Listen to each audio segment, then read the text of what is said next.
Hey, magical ponies. Here's an idea. Let's not take the cat home this time, okay? It's not me, cat. It's you. It's always been you. You're walking. Right. Of course. It's the first time in a while that you've felt like going out. And you're actually glad that you did. The weather is absolutely perfect today. That's a good sign, right? Maybe your luck is finally starting to turn around. You tentatively allow yourself to feel excited for the possibilities of where you could go or what you could do. Maybe even who you can meet. You're so deep in thought that you almost miss it. Oh my gosh, it's that freaking cat again! Huh, what was that? Curiosity guiding your steps, you follow the sound to the entrance of a lonely alleyway. The sunlight only just manages to reach down in between the tall buildings on either side. You timidly enter the alley and walk forward, the loose gravel and scattered debris on the ground softening your steps. Finally, the sound source comes into view in the warm, almost ethereal light of the alley. At the end of the alley, in a big cardboard box, is that freaking cat! Huh, I guess that should have been obvious. It's an interesting looking cat. Its pretty yellow eyes shine like gold among the dark sea of its black fur. It puts its front paws up on the edge of the box and looks up at you.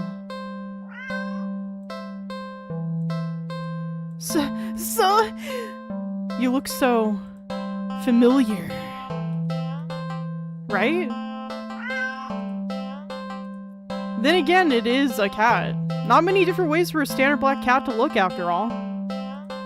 This one sure is a cutie though.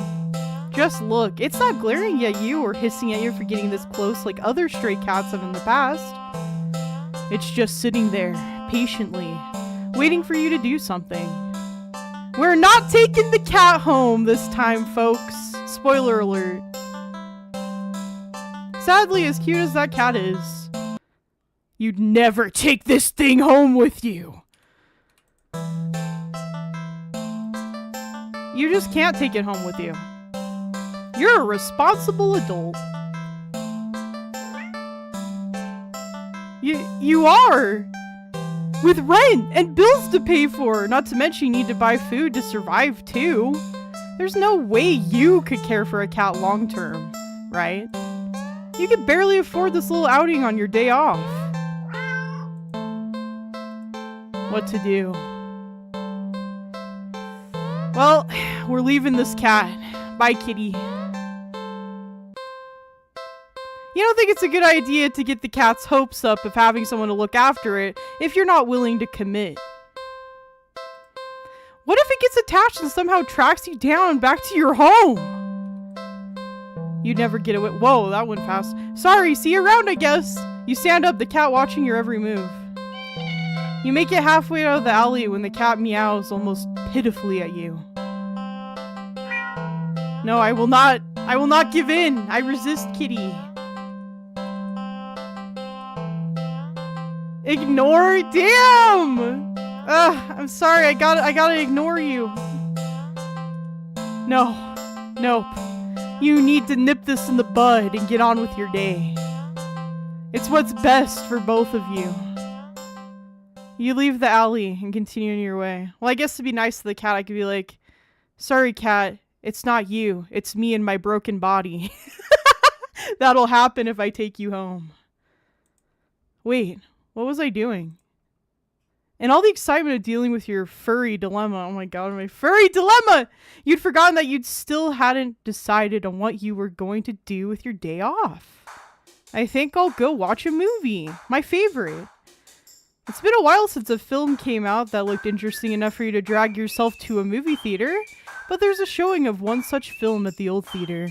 The movie was a little too niche to be picked up by the new cinema that opened right across the street. That's okay though, you're not exactly a fan of the crowds. And nothing ruins the experience of watching a new movie for you more than a noisy audience. You eagerly buy your ticket from the kind old man in the booth. and head inside. It's barren of any trace of other people, and the decor looks like it hasn't changed since the 80s. Just like I like it. Maybe even the 70s. But it's what you were counting on. You consider buying some popcorn, but can't help but be concerned that everything at the concession stand might be expired. Ew. You move on and walk through the halls, finally locating the theater designated on your ticket stub. As expected, the theater your movie will be playing in is completely empty. Perfect. You pick a spot right in the middle, even counting the seats and taking into consideration the gap of the staircase. As you settle in, the dim lights fade away, leaving the room pitch black for a few seconds. Before the screen flickers on. No commercials or trailers pop up, the movie just begins. Pleased, you shrug and let yourself get immersed in the opening scene. But just as you're getting into the premise, the doors open behind you, momentarily casting light into the room and ruining the atmosphere. You hold in a frustrated sigh. It's a public establishment after all. The place can't exactly afford to stay open if you're the only customer. You try to refocus on the movie, but you sense the new presence slowly shifting around the theater before heading in your general direction. Well, you gape in utter disbelief as a stranger shuffles down the aisle, only to sit right in front of you! What the frick, man? There's no one else here and plenty of places to sit! The stranger is also unusually tall! No! Even with the stadium-like arrangement of the seats being on a somewhat steep incline, they're completely blocking your view! Disgusting. Let's confront them. Like, frick you, stranger. You hate confrontation. Yes, relatable. You can already feel your palms starting to sweat at the idea of it. Your throat's closing up, and your body's starting to shake. You've always been more of a flighter than a fighter. But you paid for this ticket. You've wanted to watch this movie for ages. And now this total stranger has ruined the entire experience for you. You're all alone in this theater. There's no one who will help you if something goes wrong. But you're angry enough that you ignore the signs of your body begging you to put as much distance as you can between yourself and this stranger. You stand up. Even standing and higher up on the incline, the stranger is still at least a head taller than you. Ew. I hate everything about this. The movie continues to play in the background, but you feel as if a hush immediately falls heavily over the theater at your movement. As if you can sense the stranger anticipating what you plan to do next. You square your shoulders and force a little bass into your voice. Hey! The effort makes your words come out more harshly than you intended, like a sudden and vicious bark. But you figure they deserve it anyway. You're being a real jerk, you know that? Just what are you playing at, huh? Are you trying to piss me off?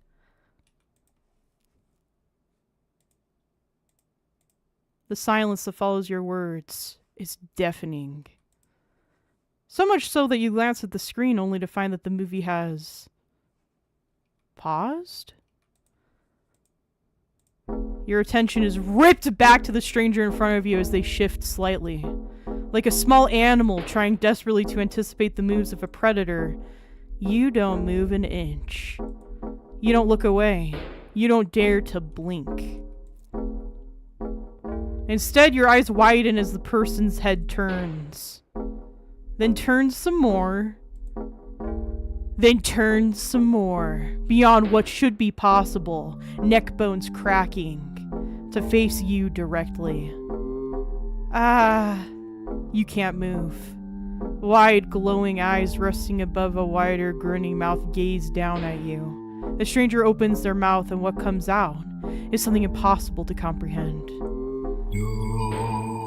Yeah?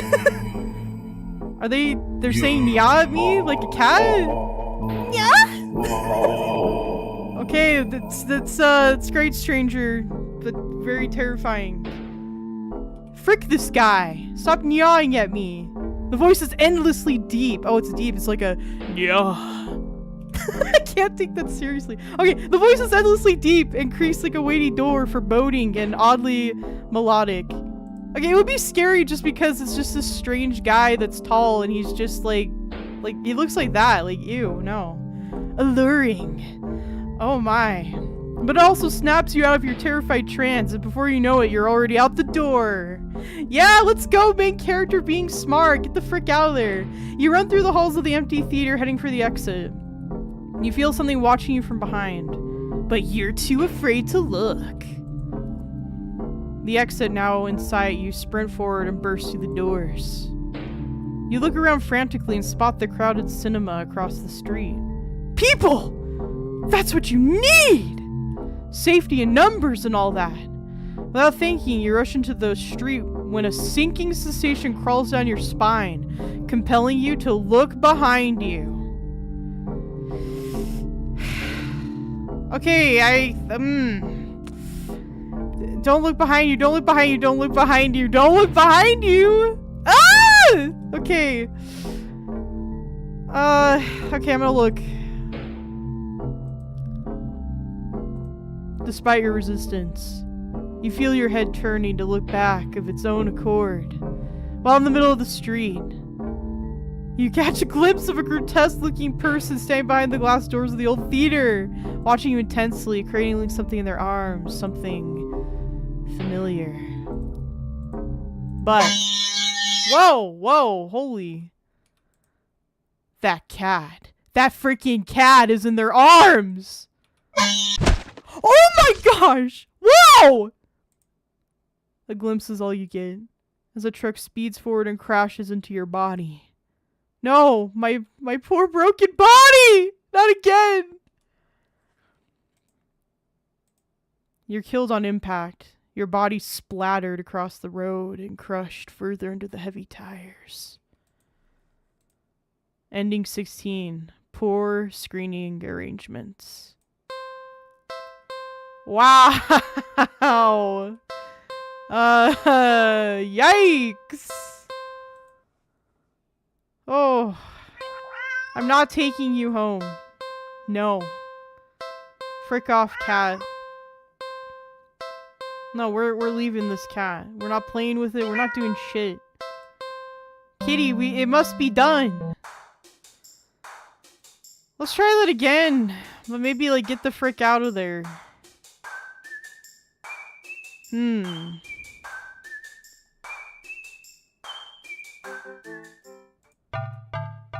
Leave the theater.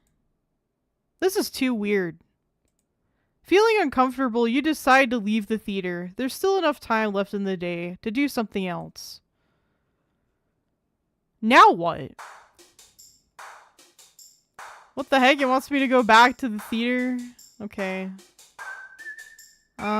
Go to the new cinema? You don't know why, but you don't really feel great about the idea of being alone right now. Deciding to wait for the movie you've been anticipating to be available on DVD or streaming, you join the long line outside the new cinema. By the time you've reached the ticket booth, you just want to get inside. So you pick a movie at random and take your ticket from the tired-looking teenager manning the booth. The decor is chic and sleek, and the inside is bustling with people. It's not what you're usually into, but it's kind of nice not being alone, even if you feel a little lonely watching families and groups of friends laughing among themselves. You'd get some popcorn, but the lines at the concession stands are long, and the prices are criminal anyway. You go through the halls. Now follow the signs of the theater designated on your ticket before heading inside.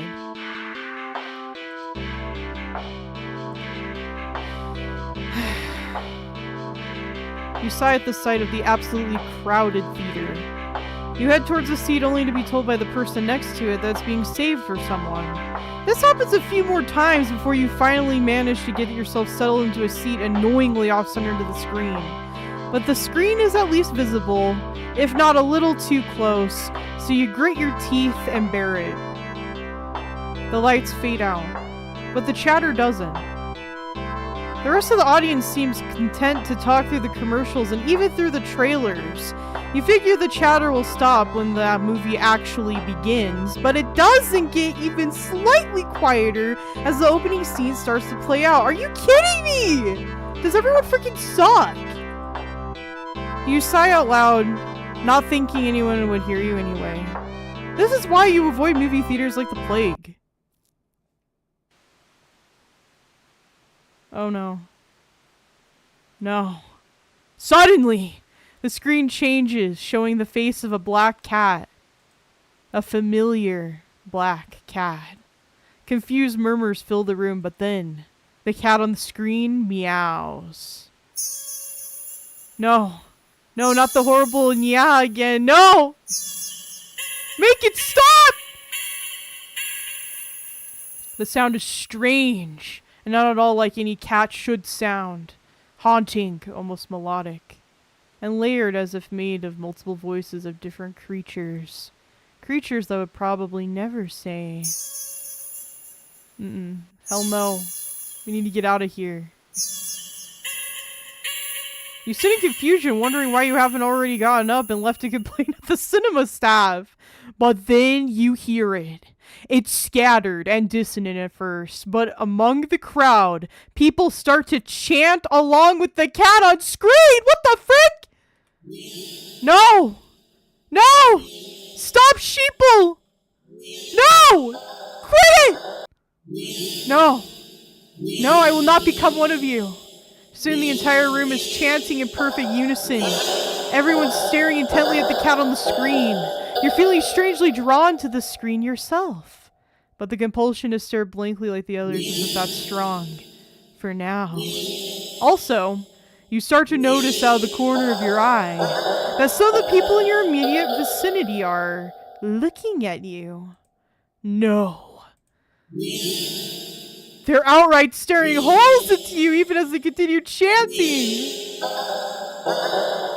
They don't miss a beat as they slowly begin to frown at you in blatant disapproval. Their scowls deepen as time goes on, as if they're getting impatient. I'm leaving the cinema. I'm getting the frick out of there. This is too weird. I need to get the F out of here. Gathering your courage, or perhaps putting your fear to use, you stand up, fully intending to leave the theater. When everything comes to an abrupt stop. All of the chanting stops, even the cat's chanting on the screen. You tense and risk a glance around the theater. They're all staring at you. Every single one of them. They're not moving. They're not even blinking. You swallow. Throat suddenly dry even though a nervous sweat completely soaks through your clothes. You highly doubt that sitting back down will fix the situation.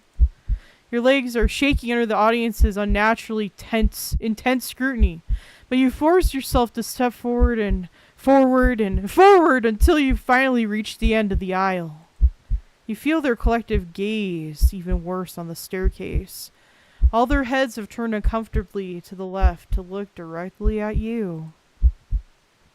The screen illuminates their faces, making clearer their blank scowls. They seem even more upset than they had been minutes ago, identical frown lines digging between their brows. This is truly an introvert's worst nightmare. I know, right? Ah! Ew. You keep going, the heavy atmosphere becoming more and more oppressive with every step. You're so tense with anticipation that you fully expect someone to grab at you from behind. But no one does. You don't hear any of them even get up. You exit the theater, holding your breath as the doors close behind you. You briskly walk through the halls, putting as much distance as possible between you and that theater full of people. Finally reaching the lobby, you just barely manage to catch yourself from falling to the floor as you gulp in huge gasps of air. You expect to feel relief as your breathing calms, but you feel a lingering sense of dread that only spikes once you finally notice it, as well as its source. You look up, and your stomach sinks.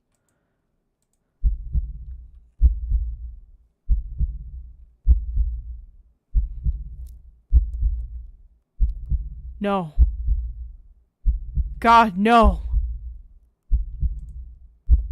All the people in the lobby area of the movie theater, everyone in line at the concession stand, all of them are staring at you.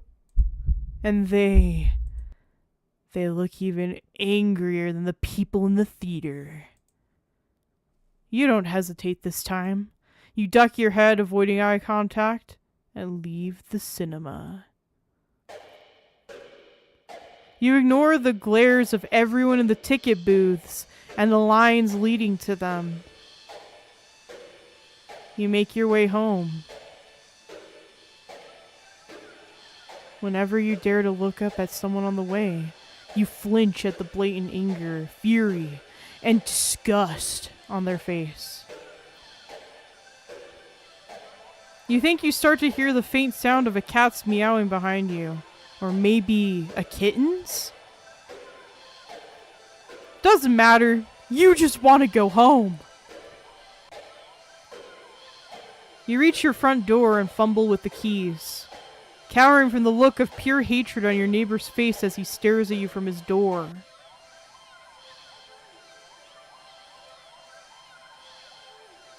Finally, you get inside your apartment, lock all the locks on the door, and slide down with your back against it till you're sitting on the floor. You allow yourself a moment to breathe. Now home, your heartbeat calms and your fear slowly bleeds from you, leaving you feeling strangely empty. You pass the kitchen, head to your room, and slip under the covers of your bed, trying to fall asleep. Maybe it's all just a bad dream. As you fall into a fitful sleep, sure to be full of nightmares, of glaring eyes, you try to ignore the ever-increasing sounds of cats meowing and yowling in the distance outside your apartment. Ending 17, Black Sheep. Wait, so we didn't die in that ending? Chat, is this real? Did we not die? Like, we're kind of stirred? We got some trauma? Well, that's the first. Oh no! The cat's looking at me! No! Stop! Stop, I don't like this. Ew. You're walking. Oh yes, our favorite. No. Get out of here, cat. Never again. Okay. Leaving the cat. Looks like we're gonna head back to the cinema. Because there was an option to stay. Go to the new cinema. Try to blend in with the crowd. Thinking fast, you look to the screen and begin to chant in tandem with the crowd. Nya. Yeah. Nya. Nailed it. Yeah. Yeah. Yeah. They're not buying it. You feel the harshness of the collective gaze start to ebb away. Oh wait, they are! Hell yeah! Hell yeah! Let's go! The air in the theater becoming lighter once again. One of us! One of us! One of us! You release air shakily, just realizing that you've been holding your breath earlier. You feel stuck. Surely you can't just up and leave now. Not after whatever all of that was. The people around you all seem fine now, but there's no telling if they'd get aggressive at you for even moving too much. Never mind outright getting up and leaving. You decide to let this run its course. Hopefully someone will come along. Right? Or at least turn the film off? You continue to chant along with everyone. Yeah. Yeah. Yeah! You start to feel lightheaded. You feel as if you could fall asleep, but your eyes don't feel heavy in the slightest. You try to look around and gauge the other's emotional state, but you can't seem to look away from the screen! You try again, but you're still locked into eye contact with the cat on screen!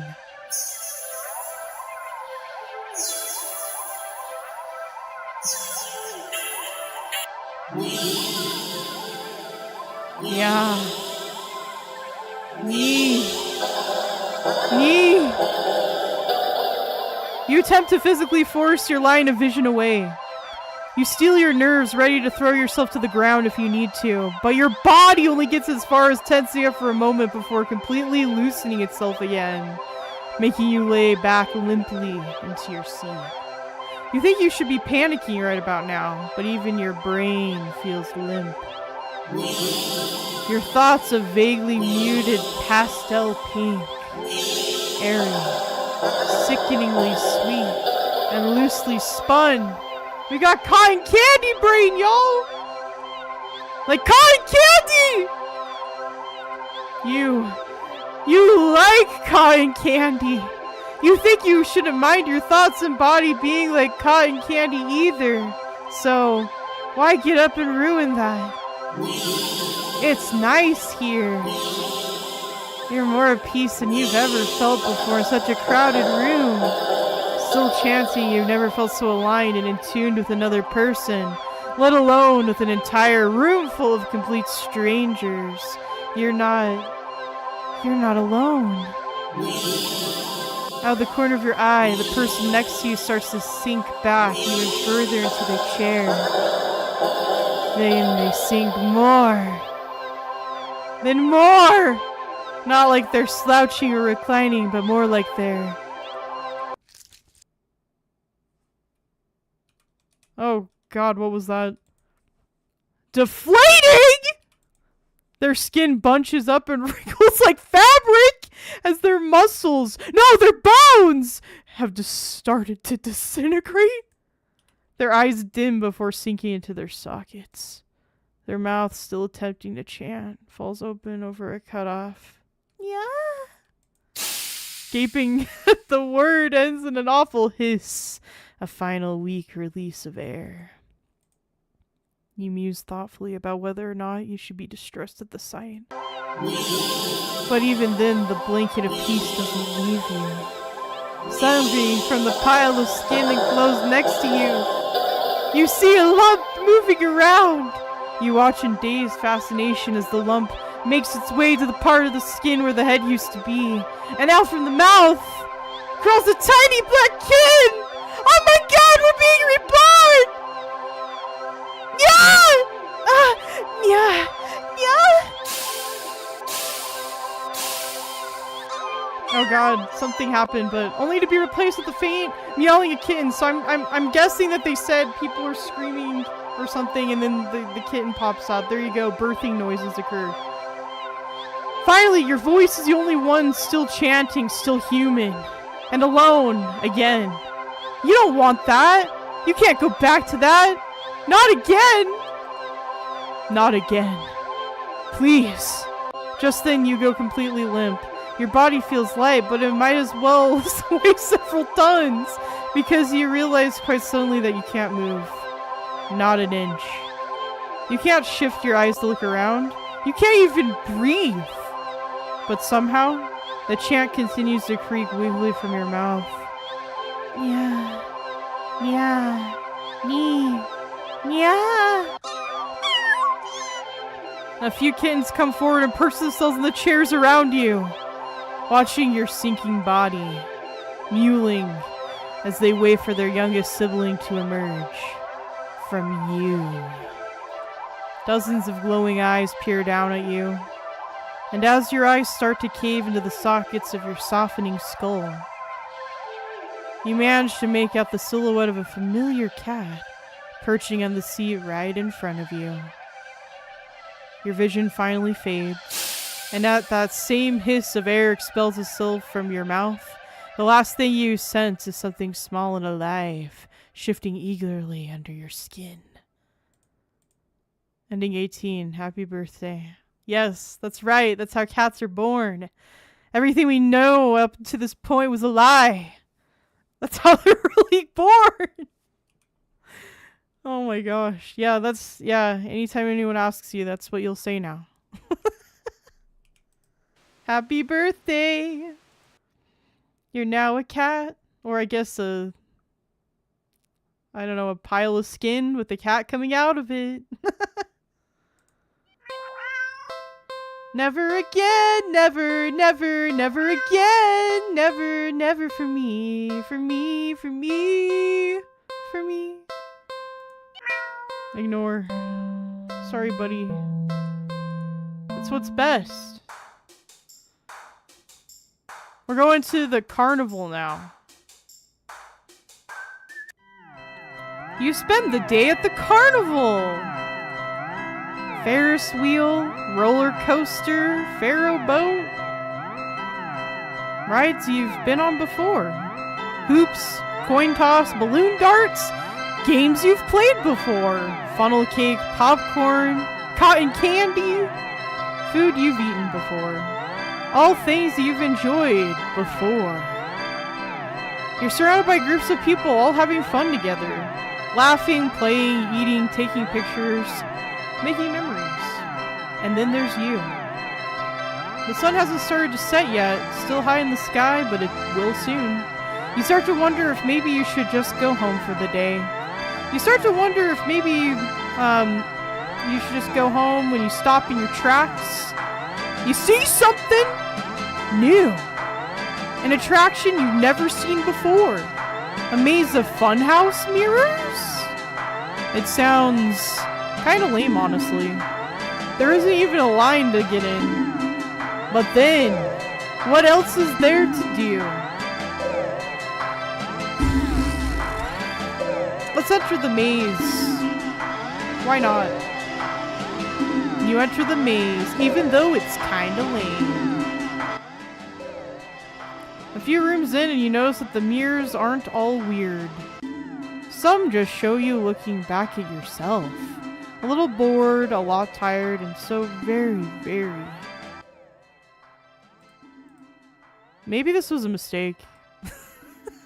You think? Why did you think going into a maze of mirrors was a good idea? Even if it was something new to experience? I can't do this today. You turn around to head back the way you came. Oh no. Only to bump into a mirror. Ow! What the? Where's the exit? You try again only to find another mirror blocking your way. By the time you've all turned around, you've realized that the way you came in is completely gone! Oh, okay. Don't panic. I just have to keep going forward, right? You step through the only opening you can find and nearly trip over something on the ground. You bend down and pick it up. What's this doing here? In your hand rests a worn-looking flashlight. Curious, you flick it on. Huh? The light doesn't look very... No! Crap, the lights! Did the power go out, or did the attraction operator forget you were in here? How long have you been in here, actually? You pull out your phone to check the time or maybe call the police. Your phone is dead. You grip the flashlight in your hand. The light it emitted earlier was dim enough for you to know there's probably not that much juice left. Best to reserve it for a worst case scenario and feel your way out. Yeah, you can do this. You're totally not screwed. You take a calming breath. Well, forward we go. Hello, daring adventurer. Who said that? Welcome to the Veer Maze. Would you like to know how to navigate the maze? Do I say yes? No, but I have some questions? Sure, I need help. Tell me. Once again. Okay, welcome to the beer maze. That didn't help me at all. What are you talking about? Okay, there we go. Alright, get to it. You're in a bit of a jam, but don't worry. You're in good hands. Or rather, good paws. See these little cuties here? They'll be doing their best to guide you through the maze. Aren't they generous? When you enter a room, the emergency light will flash, letting you see the paths before you for a second, and also what lies beyond them. Whenever you see these kind kitties, just go where they are and you'll reach the next room. Unfortunately, they're not the only things in here. It is highly suggested that you refrain from following any of our other guests. They can be sneaky or distracting, but they're always hostile. So please take caution when advancing to the next room. Of course, this wouldn't be much of a mirror maze without mirrors. Can they hurt you? No, they're just mirrors, silly. They don't do anything at all, and you can't do anything to them either. They're just an obstacle you can't pass through. Go left, go center, or go right. The choice is yours, though if you find a room with no helpful kitties in sight, and all the paths lead to a mirror or something else, it's recommended that you stay put, and just maybe it will work itself out. Now for your navigation tools. The flashlight you found doesn't have much juice left. It'll only let you get a quick extra peek at your surroundings about 5 times, so try not to use it all up at once. You can keep track of your progress through the rooms up to the left, and your lives up to the right. You've got 3 lives, so be careful to avoid the less friendly guests lurking around. Why only 3 lives? You ask? Because you're soft and squishy. It wouldn't take much to damage you beyond repair. And besides, you're human, and humans only usually have 1 life, yes? And yet, here you get 3. Don't you think you ought to show a little more gratitude? And that's the end of your tutorial. Hopefully it was helpful. Are you ready to play?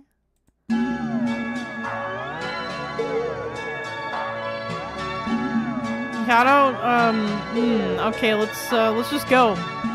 Right into it. Okay, 3, 2, 1, go!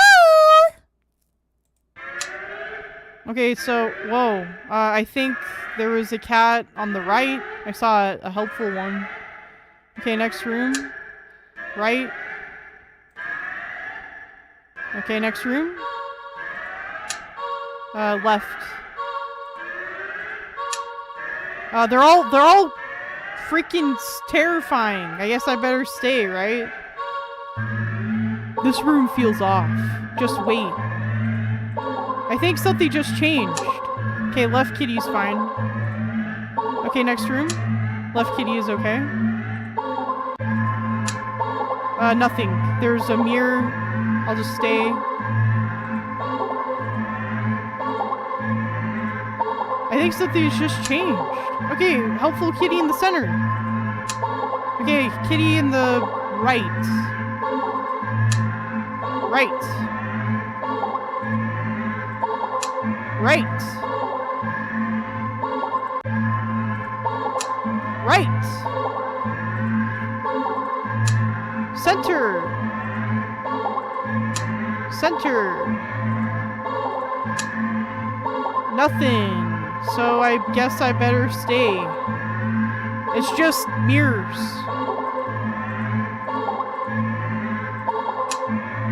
Helpful kitty at the left. Helpful kitty in the center. Helpful kitty on the right. Center. Left. Center. Center. Okay, the left. The left again. Nowhere. What stay?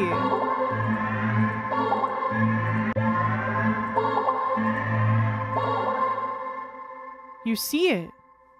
The exit. You run forward, but as you do, the scenery shifts. Just slightly at first. But you're running too fast to stop yourself from colliding into the glass. No! Except you don't quite go into the glass. You don't exactly collide with it either. You simply pass through it. And on the other side, you see an endless white void and... Whoa. Yourself? Dozens of you. Hundreds of you wandering around. Aimless, faceless, and empty. So empty and listless. They don't even acknowledge your presence. You try to turn back, but the glass doesn't give. Past the glass, a familiar black cat walks up and looks at you. You think it meows at you, but you can't make out the sound. It tilts its head, then walks away. The glass goes dark.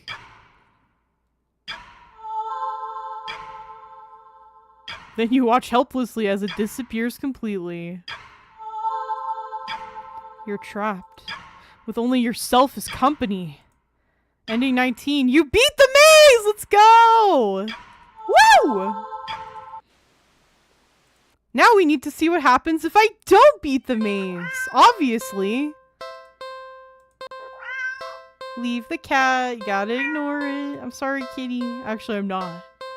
I don't regret it at all. Okay, we gotta get back to the maze. Enter the maze. Now we gotta die.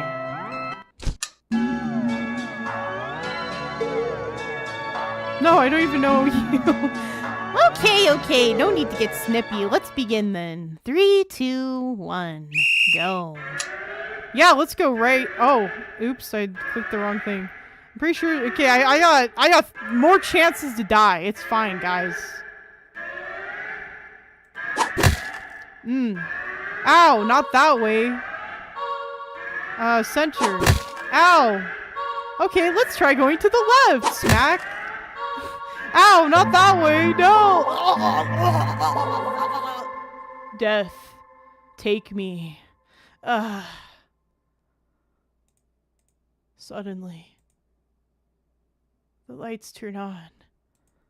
Your eyes burn from the sudden brightness. As your vision adjusts, you see that you're completely surrounded by mirrors.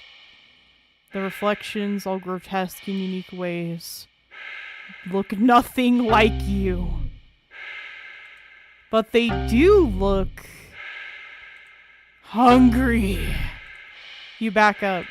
You don't know where to go. Was there even a way out to begin with?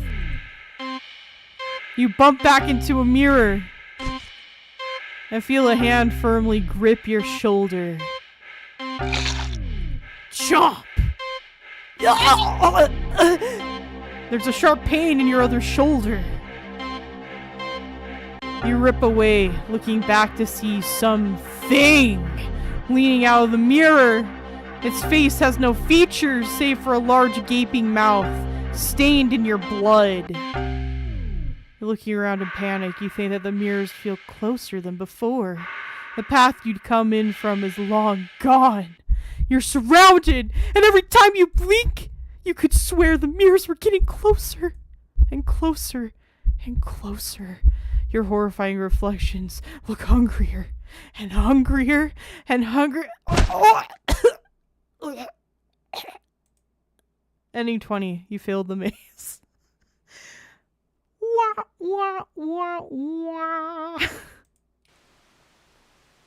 You liked that, didn't you, kitty? You loved that. You slurped that up. Oh my gosh. What's next? Do not take the kitty home, cause frick that. Leave it, leave it, leave it alone. Goodbye, cat. Till we meet again. Go to the dog park. What could happen? You decide to take a stroll in a park or something. The only one within walking distance is the nearby dog park. You think it'll make you feel better after being tortured relentlessly for like 20 endings by that freaking cat from the freaking box. First you get to see a cute cat today, now you'll go to see a cute dog. Several of them, in fact. The park is bustling with owners and their canine companions. Playing frisbee, fetch, running, jumping, even napping. Such cuties. Whatever! We're freaking emo, so we don't care. You'd like you'd want anything to do with those mangy mutts. Wow, geez, what? Apparently we're a dog hater, what the heck? What's wrong? You didn't think that. Oh, okay, it's the voices! Thank goodness, because we don't hate dogs here, we love them. You decide to move on. The dogs are all so adorable. You want to pet every single one you come across, but you know, not all owners are cool strangers just walking up and manhandling their pets. Not all dogs appreciate it either. So you stroll around the path, trying to exude a welcoming aura that will beckon one of these cute doggies to you. You don't have to wait very long. You stop as the smallest, cutest puppy you've ever seen scampers up to you, blocking your path. What the frick are these options? Bro, what the hell? What? The frick? Well, I think I'll just pick up the puppy since I don't want to eat it or kill it or kick it. You pick up the puppy and drop it. Hold on. Oh god. Okay, drop it. Oh my god!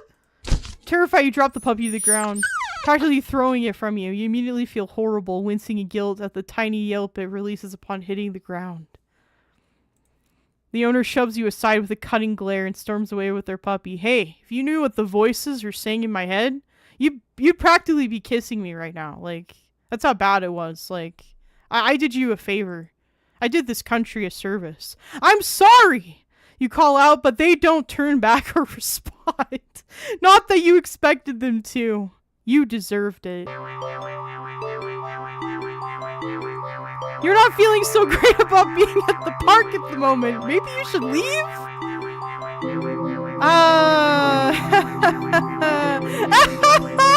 If only I could. I mean, I know the option is there, but we gotta stay at the park. We gotta beat the voices. You stay at the park! You try to calm down by watching all the dogs from afar as you walk along the path, but every so often one will run up to you. And when they do, they look wrong. Their owners don't seem to notice. You find a bench and sit down for a quick break, closing your eyes. Maybe this wasn't the best idea after all. Maybe you should have stayed with me instead. Oh no. No. You're broken out of your thoughts when something lands gently on your lap. You look down and see a frisbee on your thighs. I thought the cat was gonna be there. Hey, sorry about that. Can you throw that back? You look up to see an owner waving at you in the distance, but more importantly... Whoa, doggy, doggy, doggy, no, doggy! A series of excited barks that jerks your gaze forward and you see a large dog sprinting towards you. No, doggy, no. Doggy, no. Doggy, no! No, doggy, no! No! Oh my god! A series of excited barks jerks your gaze forward and you see a large dog sprinting towards you.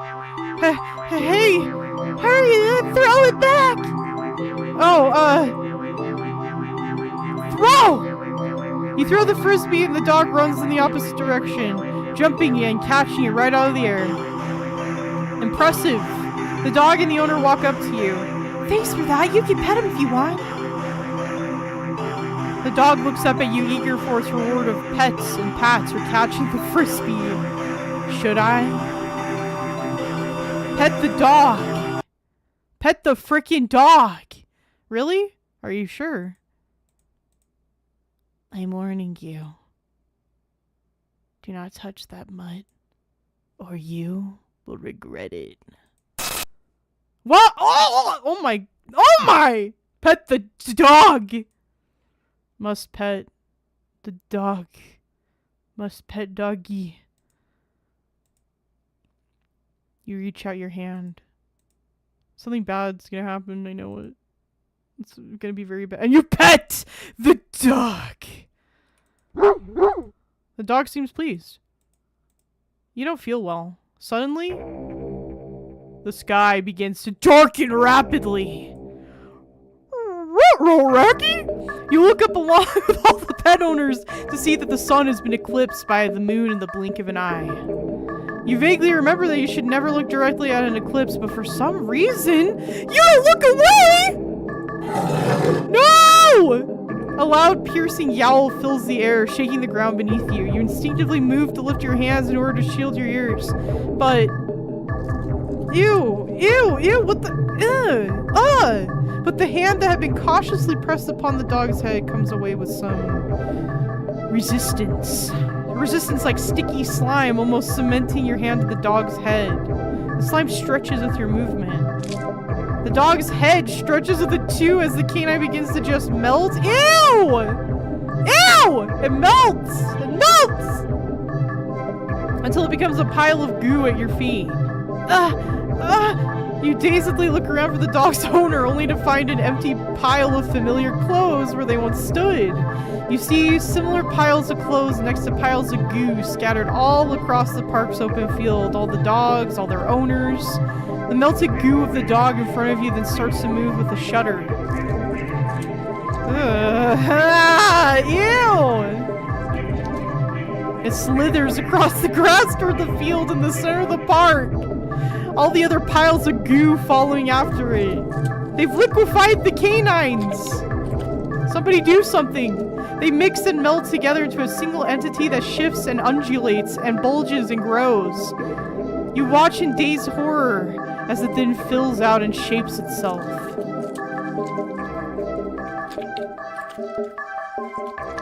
Whoa. Into a behemoth of a dog.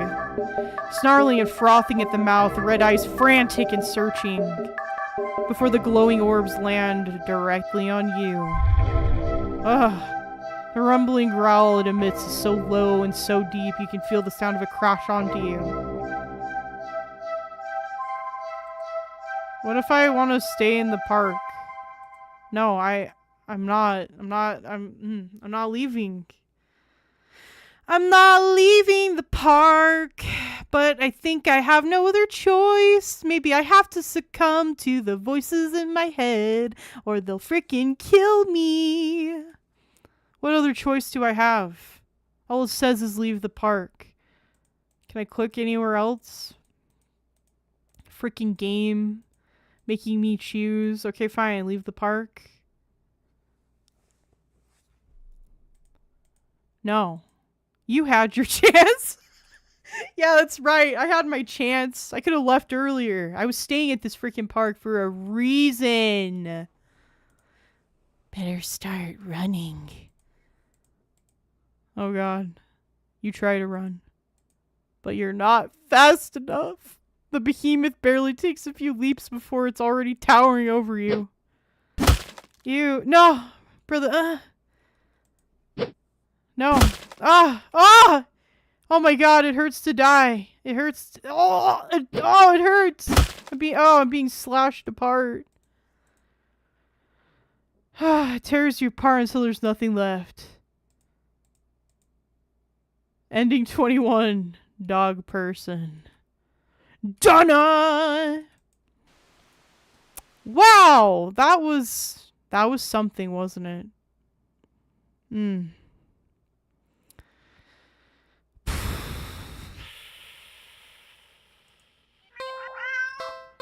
Alright, we're not taking the cat home.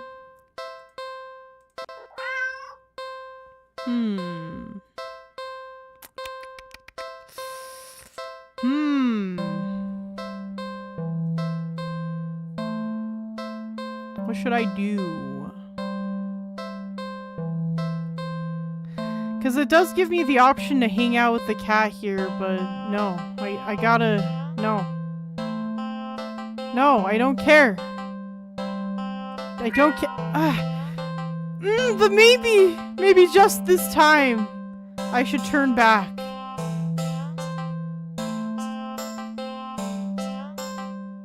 Aw. How are you supposed to walk away from that? What kind of monster would you be if you could? You sigh a little and walk back to the cat. It looks almost hopeful, its tail swishing faster as it leans up a little more towards you, as if eager for your next move. Okay, I guess. Let's try something this time. Let's stay with it. It's strange. The more you hesitate to leave the alley, the more you find yourself wondering, what's the point? You'll go where? Do what? What's the point when you're always doing all of it completely and utterly alone? Even going home to your apartment wouldn't help, would it? One bedroom, one bathroom, and one you living alone in it. It's been like that for so long. So long. Move aside, kitty. I'm getting in that box. You're startled when you feel an impossibly soft paw pressed lightly against your wet cheek. You didn't realize you'd been crying. Or that your little breakdown had literally brought you to your knees right in front of the cat's box. You feel slightly embarrassed, but the cat responds as if it can sense your self-deprecating feelings creeping in. Kitty's gonna beat up the thoughts. It presses its paw on your cheek 3 times in quick succession, as if trying to slap you out of your melancholic state. And they're so light, the slaps feel more like getting gently and eagerly petted. You can't help but laugh a little. Can't believe I'm having a meltdown in a dirty old alley with a stray cat comforting me. You smile and show your gratitude with a scratch to the cat's chin. Thanks, I'm fine, really. That just happens sometimes. The cat's petting me, yeah. Meow! I really do like being alone most of the time. It's the only time I feel comfortable being myself, you know? But even I get lonely every now and then. It's easy to ignore when I'm keeping myself busy. That's why I pushed myself to go out today, I think. Or maybe I was hoping to make a friend or something. Though, I guess that wouldn't be a good idea. I doubt someone like me would make for a very good friend to anyone. Okay, maybe I won't go as far as to say that, but... You stay. You stay and just talk to the cat. About anything that comes to mind. Your isolation, your loneliness, your many fears, your losses, your emptiness. Although, the longer you stay there, the smaller that one significant emptiness feels. It's been so long since someone just listened. Your words shift to gentler topics, your hopes, your dreams, happy memories of the past. Oh no. As you talk, you don't even notice the once cold concrete walls of the alley becoming flesh-like, warm and pink, its softness slowly engulfing the both of you. The sound of your own voice feels hypnotic as it reaches your ears. No, encouraging you to spend more time with the cat, you give in easily. When you do run out of words, you're not sure how long you've been sitting there, but not knowing doesn't seem to bother you. Still, a strange question enters your mind. Leave and go home? Why would I want to do that? I'm getting absorbed into the walls and shit. You're too tired to move. Pouring out your heart and soul is taking a surprising toll on you, but you have no regrets. You're so... happy. You don't think you've ever felt so... seen. You lean forward to rest your head on the box. You don't feel the rough cardboard you were expecting. Instead, you find yourself resting on a mass of something soft and slightly damp and warm. So warm. But you can't find it in you to care on what it could be. You're so tired. You close your eyes. You get the feeling that they'll probably never open again.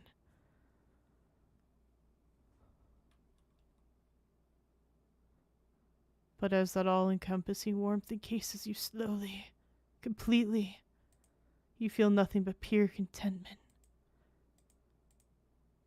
Ending 22.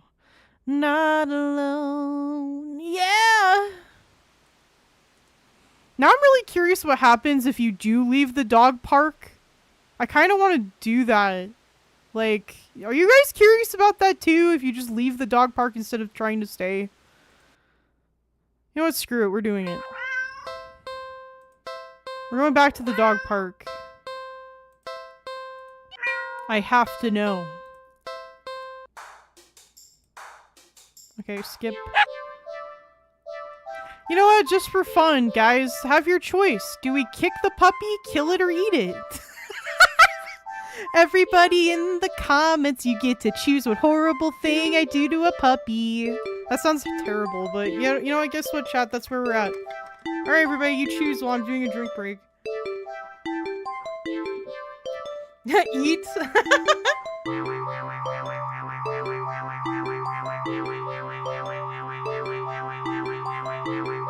The reason I'm making you guys choose is so that I don't look horrible.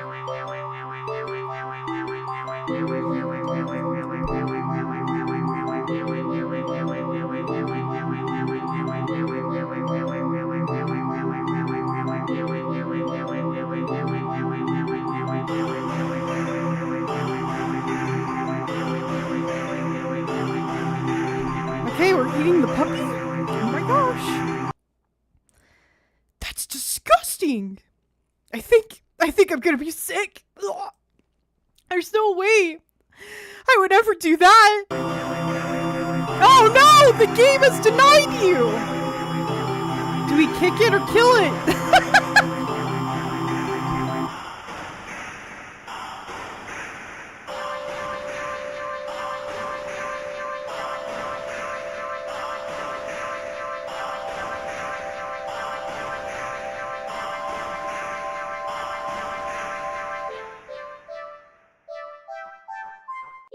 Tick tock, tick tock, tick tock. What are we choosing, chat? Tick tock, tick tock.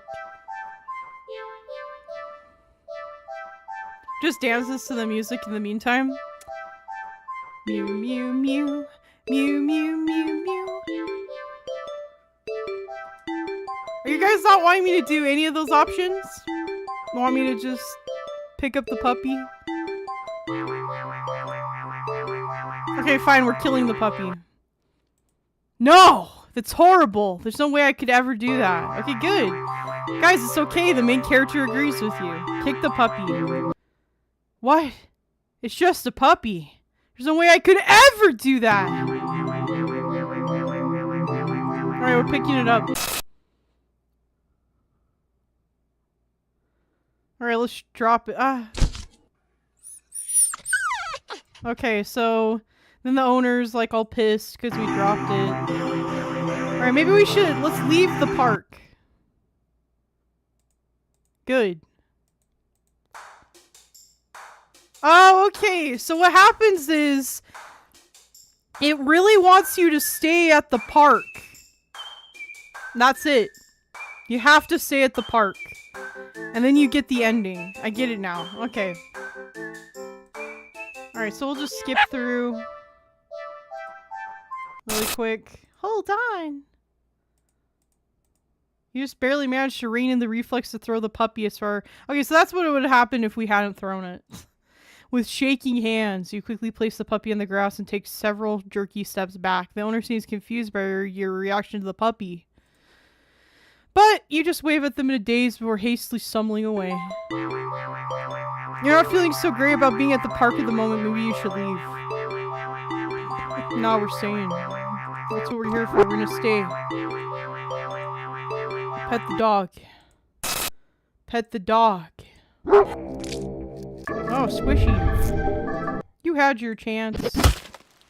Okay, there we go. So that's what happens if you try to leave. Okay. There we go. Question answered. Good job, chat. Good job only picking to eat the puppy. That's so funny to me. Eat the puppy. Continue. Like, I thought that this game would, like, describe, like, eating a puppy. Like, that's kind of, you know, everything that's been happening. So it's, like, kind of like, why not? You know, eating a puppy compared to all the other stuff. But I'm glad, maybe it's for the best that that wasn't a part of this, you know, obviously. Lol, okay.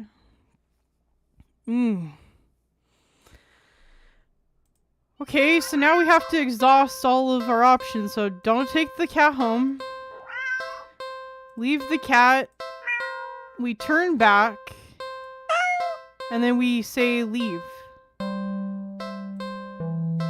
Well, maybe it wouldn't be completely impossible. A few extraneous luxuries cut here and there, and you could see things working out, sure.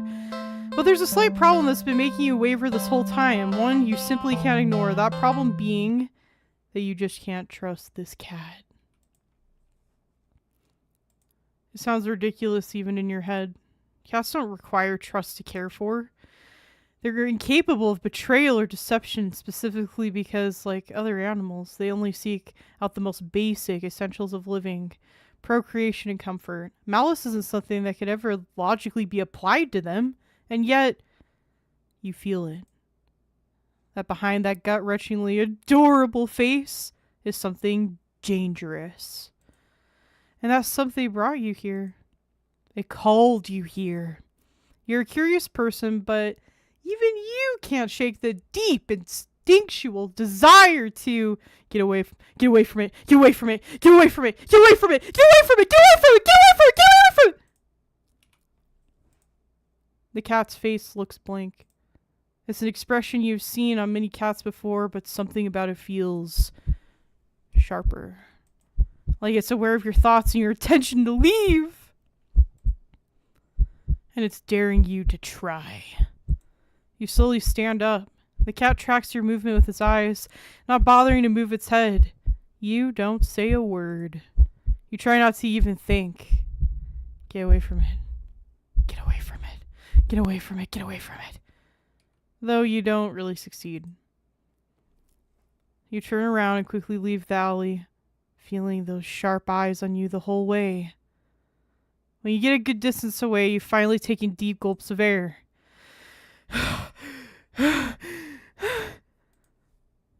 You feel better now. And there's still plenty of time left to enjoy your day off. As long as you forget everything that just happened. But what to do? I think I'll...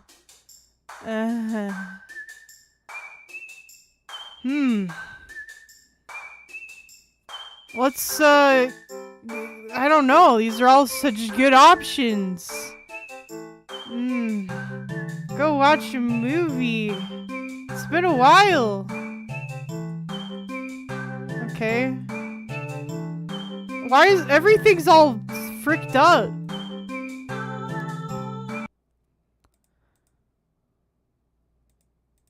What the? How did you get back here? Get away from it, get away from it, get away from it. You leave the alley quickly. What now? Go to the carnival! Okay, so all things you've done before. Then there's you. So we've been here. You see something new, an attraction. Okay. Whoa, it's yeah, it's all messed up. You enter the maze. You. The cat's face looks... No. No, get away from it. No. No. Go to the dog park. You decided to take a stroll in a park or something. The only one within your walking distance for the day is the nearby dog park. Okay. Dogs are disgusting! You decide to move on. Okay, well... Oh, okay. Damn, that's taking us through all of it. You stop as the smallest cube. What? You stop as the smallest, cutest abomination you've ever seen scampers up to you, blocking your path. Puppy. You pick up the puppy and... Whoa. No. No. The cat's face looks... Ew, get away from it. Disgusting. Leave. Get out of there. Watch a movie at the new cinema, of course. Ugh. There's so many freaking options in this game. No! Not the biblically accurate cat with the teeth. No! The cat's face looks biblically accurate. It's... Get away from it. Get away from it. No. Go away. Get away! You leave the alley quickly. Get the frick out of there. Book it. Go home. Wait. Haven't you done this before? You feel sick. Looking around, suddenly realize that unlike earlier, there isn't a single person in sight. You're alone. You're completely alone. So why do you feel like you're being watched right now? You feel your heartbeat start to race. You need to get home. Now. You walk back home, the feeling of eyes on your back getting worse with each step. By the time you're fumbling with the keys at your door, you're soaked through with cold sweat. Your skin prickles and itches. The heavy gaze you feel might as well be eyeballs physically pressing into your flesh. Sticky and unnatural. You finally get inside and...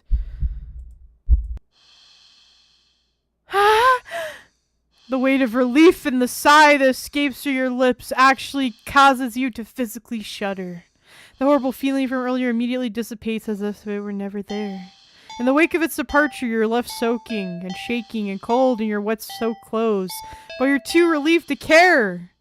Exhausted, you mentally pass on the very concept of eating and head straight to your bedroom. You open the door intending to... No. No. No.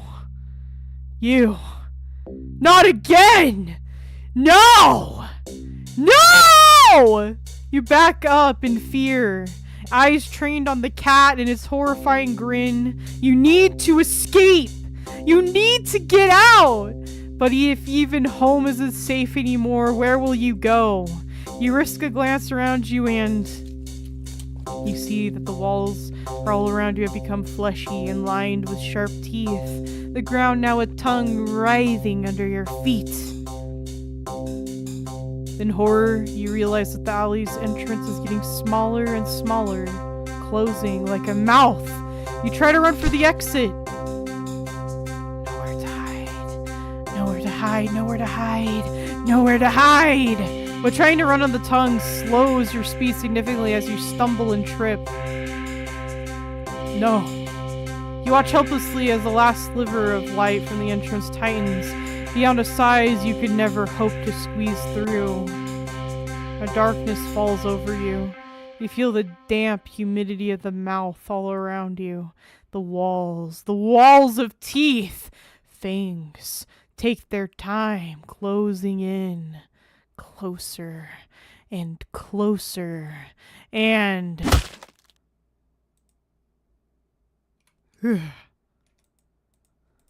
Ending 23. Feedback loop.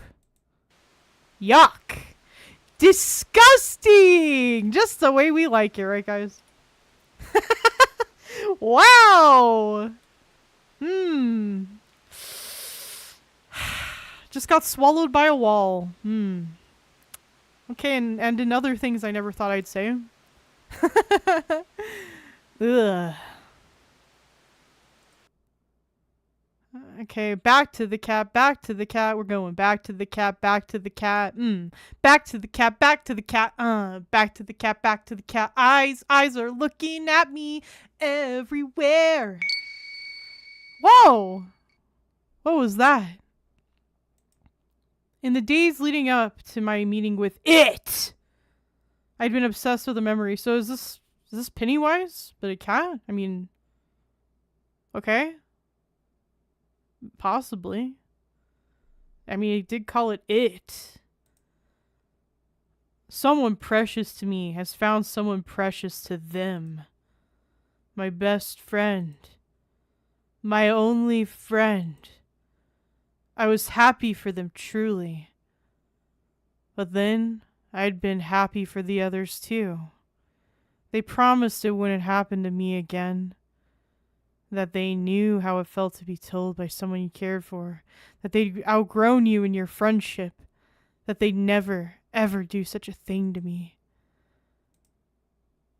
There's not a moment that passes now that I wish I'd risked the pain of their rejection. And just believed them. But I didn't. I pulled away before they could, trying to protect my fragile heart. But it only hurt all the more. Selfish as it was, I'd wanted them to fight harder to keep me around. When it appeared before me, it promised to be just that. A friend that would never, ever let me go. A friend that would never, ever leave me. And all I had to do was promise the same thing in return.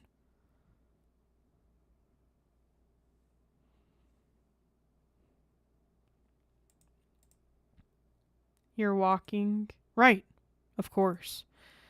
It's the first time in a while that you felt like going out. And you're actually glad that you did. Weather good today. The forecast is in. Weather good today. That good thing. Maybe good luck too. Yes, lucky.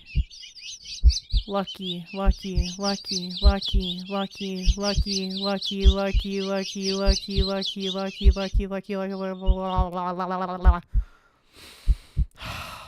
lucky. Or maybe it was fate. You tentatively allow yourself to feel excited for the possibilities of where you could go or what you could do. Maybe even who you could meet. You're so deep in thought that you almost miss it. Huh? What was that? Curiosity guiding your steps, you follow the sound of the entrance of a lonely alleyway. Wow. Been there, done that. What does it want me to do? We've been here before. Okay, maybe let's not take it home still. Nope. Go away, cat. You don't get to come with me. Hell no. You just can't. I'm responsible and shit. Let's feed the cat. Surely you must have left the box to search for food then. For some reason, something in the back of your mind tells you that's not the case. And not to think on it any further. Well, either way, you can't exactly enjoy your day without knowing you left behind a hungry cat. Yeah, that would be kind of... Yeah, alright. Especially when you could have done something to help. Maybe just feeding the cat is all we need to do. So, what to do about the hungry kitty? Check pockets. You dig into your pockets. You find a small piece of string. Nope. And eager and excited... Oh, God. Ew. No. In your right pocket is a bar of chocolate, which is horrible for cats. You find a chocolate bar? Nani? Is it? Nope, it's not even expired. Quite the find indeed. You're about to offer it to the cat, but suddenly hurt with guilt as you remember something gut-curdling. Chocolate is toxic to cats. Oh my gosh, you resist the urge to vomit at your near mistake. You feel so guilty you throw the chocolate bar away into a nearby trash bin. An almost cat killer doesn't deserve chocolate. You go back to the cat, barely able to stand its innocently oblivious expression. Cat, you don't want to know what I was about to do. It doesn't even know that you almost... I'm so sorry. I don't even know what to say. You're a horrible person! Yeah, you know what? Stay there, I'll be right back. You leave the alley. And return with the whole fish you bought at a nearby grocery shop. It was a bit pricey, but it was the least you could do. The cat eagerly accepts your offering, munching happily at the fish after you'd placed it in the box. You want to smile at the sight, but you just feel so awful. Sorry again. The cat seemingly pays you no mind as you slip back out of the alley. Not feeling like you deserve a peaceful day out, you decide to just head back home. Oh shit. On the way home, you notice more cats than usual watching you from their hiding spots. But you try not to think about it. You can't help but wonder if they know what you'd nearly done. But it's not like you meant to hurt anyone.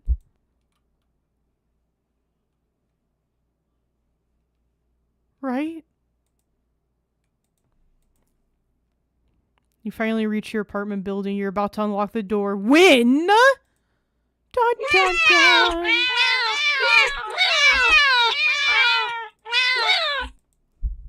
No. No. You look behind you only to see dozens of cats standing there! Looking at you. Did they see you feeding the cat in the alley and thought that you had more food for all of them? I'm sorry, I don't have any more food for you. None of them move an inch. You're starting to feel a little unnerved when finally a single cat pushes its way to the front and... Oh, it's you. Oh. It's held carefully between its teeth as the chocolate bar you'd thrown away earlier. It places the chocolate bar down in front of you before looking back up at you. All the cats look up at you. You can feel their judgment. You feel your sins weighing down heavily on your back. But without the money to buy enough food for all of them, you don't know what to do. Oh, Lordy. No. I'm so sorry. You collapse to your knees and bow down low as you start to earnestly beg for their forgiveness. I'm so sorry! I swear! I'd do anything to make it up to all of you, but you're out of options.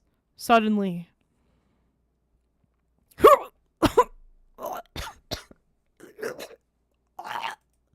You feel something stir in your stomach and swim its way up to your throat, closing off your airway as it tries to force its way out of your esophagus.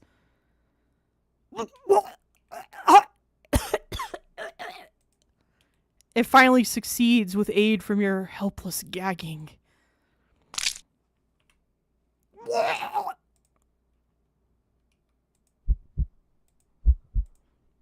What the... Lying on the ground in front of you. Hell nah, hell nah. Did I just give birth to a fish? It's a flopping fish! You just birthed that.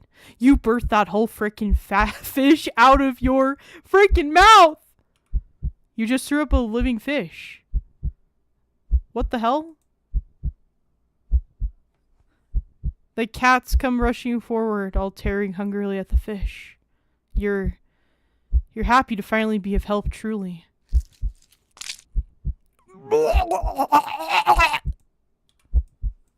You throw up another fish.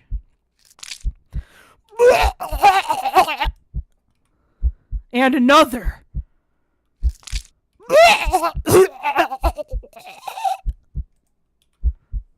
And another. And your stomach hurts. You're getting dizzy. You fall to your knees.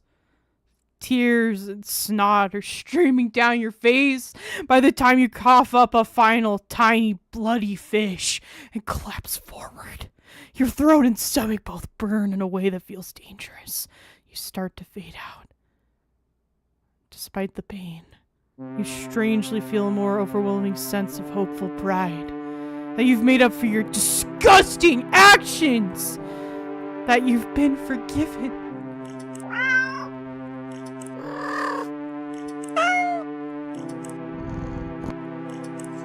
The sound of happy cats munching away at their fish fills your ears. Then,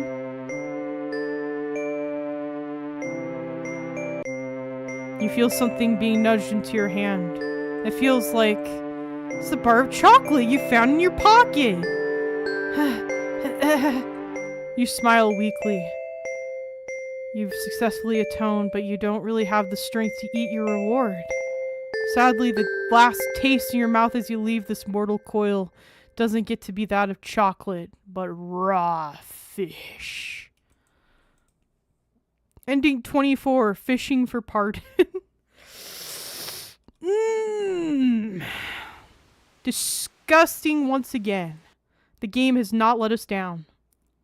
Nope, not one bit. Well, let's do that all again. But this time, let's go inside. Do not take the cat home. We're gonna feed the cat some chocolate because we're horrible. Check the pockets, baby. Chocolate. Ooh. I'm sorry. Yeah, chocolate bar. We're going inside because it's such a great idea. Get the frick out of here. You decide to cut your losses and head inside. Your sins weigh down on you, but you're only human. What more can you do? Jeez. You try to ignore the yelling of the neighborhood cats as you go about your chores. You consider preparing dinner. But how could you enjoy it knowing how hungry those poor cats outside are? The ones you've wronged. You decide to take a bath and go straight to bed without dinner. A fitting punishment for someone like you.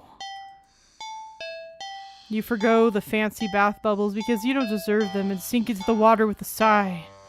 Your mind races, but you can't really think of any immediate solution that doesn't require more money. You wish there was something, anything you could do to make things right. Suddenly your legs start to feel really itchy. You try to lift one to see what's going on, but what rises out of the water isn't a pair of legs. No. Oh my gosh! Become mermaid! It's a fishtail?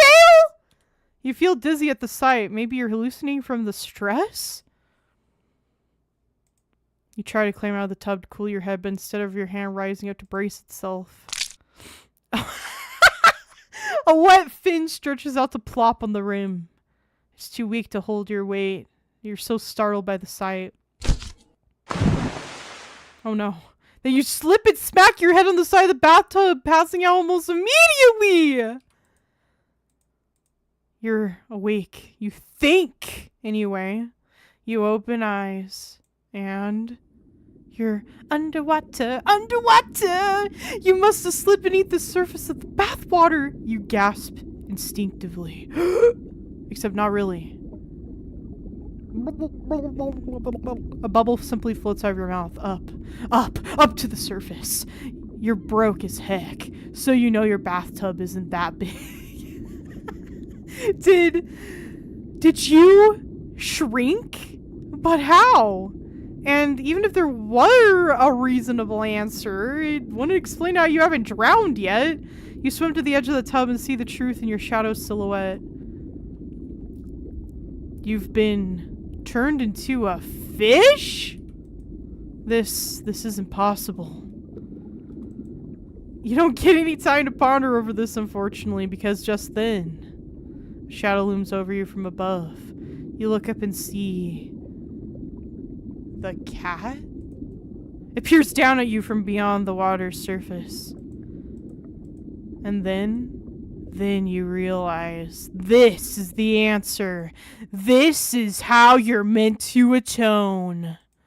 With a heavy heart, you swim up to the surface. No! No! The cat scoops you up, tossing you out of the tub and onto the bathroom tiles. As you flop around, gasping for air or water, you realize the cat wasn't alone. Dozens of hungry eyes peer down at you. You can hear the yowling of what sounds like hundreds of cats outside your bathroom window. You send one last look to the cat before closing your eyes and accepting your fate. As the cats descend upon you, tearing at your flesh. You find yourself mourning the fact that you're not even big enough to feed all of them. Even in the end, you couldn't properly atone. Your efforts, your life, all of it amounted to nothing. Ending 25, seafood sacrifice. Wow. Oh my god. Can you say dramatic? Dramatic as frick's the word. We'll see what else we can find to feed the cat. Look around the area. You glance around the dark, dingy alley and only see garbage bags, trash bins, empty cardboard boxes, and scattered litter here and there. If there were something for the cat to eat, surely it would have found it by now, right? But you don't want to give up that easily, so you keep looking. You look and only see garbage. You sniff and only smell garbage. You listen and only hear garbage. No, scritch, scritch. You just barely make out the sound of faint scurrying by a trash bin a few feet away. Quietly, oh so quietly, you creep over to the bin and you lunge! We became cat. You weren't very graceful at your attempt. Oh, never mind. You've stumbled and knocked over a stack of nearby boxes full of more trash. But as you stand up, grasped in your hand, there's a small mouse! Yeah! Chat, we're a cat. We got the sweet reflexes! W! The mouse squeaks and shrieks in distress, wriggling and struggling desperately in your grip. You're holding it too tightly and carefully for it to be able to bite or scratch you, though. Just then, you lean down and you bite its frickin' head off. No, just kidding, that doesn't happen, but... It wears itself out eventually and looks up at you with black eyes. It's completely at your mercy. Well, I think we're gonna need to... spare the mouse! Yeah, you guys were thinking exactly what I was thinking. Good job. Meow. Are you sure? Spared the mouse. Stuart Little, escape. You can hear the cat's stomach growling. It must be so hungry. It must be starving. Spared the mouse. Be free, Stuart Little. Stuart, get out of here. You know the cat is hungry. Why are you hesitating? You caught prey for the cat's sake, didn't you? Are you really going to value the life of a filthy rodent more than the cat's? Spared the mouse. It might be Ratatouille. No, Ratatouille's a rat, but you know what I mean. Oh shit, the cat's like, how dare you? I'm gonna kill you for sparing Stuart Little. You're mocking me, aren't you? Last chance. Hand over the Stuart Little prey. Now. Spared the mouse. You let the mouse go. It scurries away, squeezing into a tiny hole in the wall, but you don't pay it much mind. You don't flinch as a giant clawed paw slowly falls in front of you, blocking your path to the alley's entrance. Not that you had any delusions about escaping. The cat is hungry after all. You close your eyes in acceptance as the paw gently pulls you back. And back! And... chomp. Ending 26, a life spared. Wowzers! That just happened. Okay, I guess we better catch that mouse again and feed it to the cat this time. Feed Stuart Little to the cat. Does everyone know who Stuart Little is? That's a movie I grew up with. He was a white mouse and he gets like adopted by humans or something. Feed mouse to cat. The mouse looks scared, as if it can sense your intentions. It weakly starts to struggle again. Oh my gosh, no. I'm sorry, mouse. The mouse is reluctant. Feed. You feed the mouse to the cat. The cat tears it apart instantly. No, no. That cat's hungry. The mouse's pained squeaks and squeals pierce through you until they're abruptly cut off. Satisfied, the cat mewls happily at you, red tinting its fangs. The cat curls up in its now blood-stained box and goes to sleep. You take the chance to leave. A well-fed cat will likely follow you home after all. And cute as the cat is, you really can't afford a pet right now. Still feeling a little guilty about the mouse, you decide to just go home.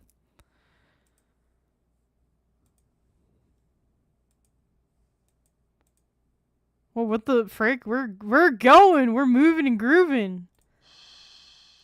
After a long walk home, you finally enter your apartment. You head straight for your room and collapse on your bed, falling into a fitful sleep. Later, you wake up. Screech, screech. Just squeaking and scurrying noises all around you. So loud and constant they sound like screams. In the darkness of your room, you see the shifting shadows of hundreds of mice surrounding your bed. You try to run. Ah! But you cry out as twin lances of pain race up your legs. You fall off the bed in your attempt to escape, the hordes of mice dodging you as you crash to the ground. You can't stand up. Looking back and squinting in the dark, you just about make out the source of your pain. The flesh and tendons of your heels and ankles are mingled, bitten through your socks. No, leave me alone! Desperate, you crawl with only your arms towards the door. The mice descend upon you, biting into your skin, gnawing away pieces of you. You start to fade in and out of consciousness, but you still reach up for the doorknob. Your arm, heavy, weighed down by the mice clinging to it with little claws and tiny teeth. You manage to jostle the knob enough for the door to slowly swing open.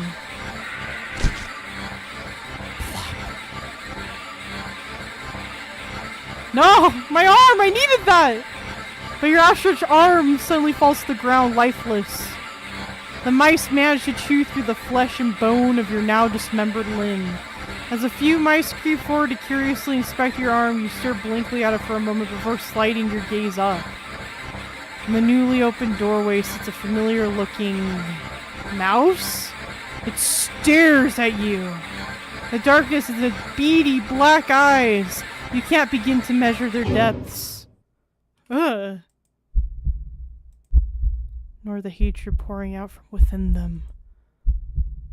All of it. Aimed at you. Ah! You collapse, head hitting the floor as your other arm is eaten away as well. You're not sure how you're still conscious. The pain should be indescribable. And yet, you just feel a cold sense of loss. The mice have clustered along your back now, gnawing and ripping their way between your shoulder blades, into your back, into your chest.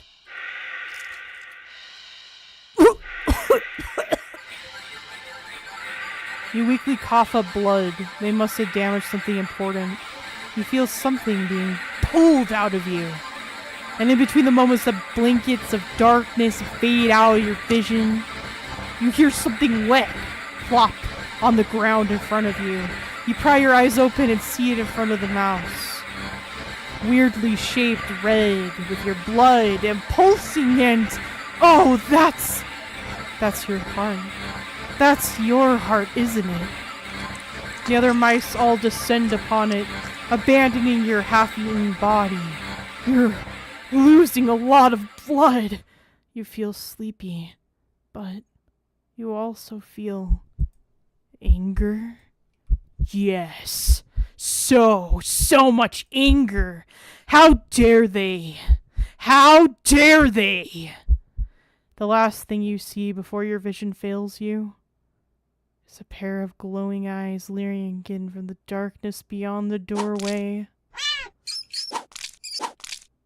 You can hear squeaks and shrieks of terror all around you.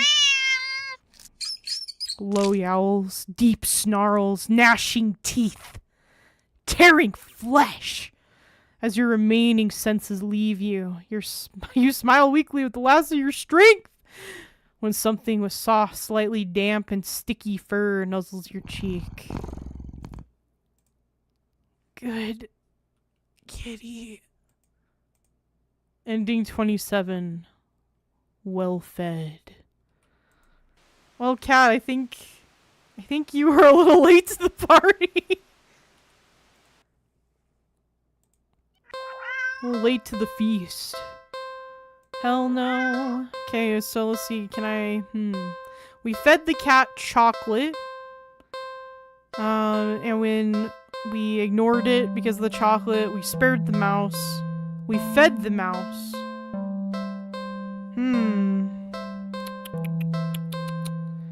Okay, let's see here.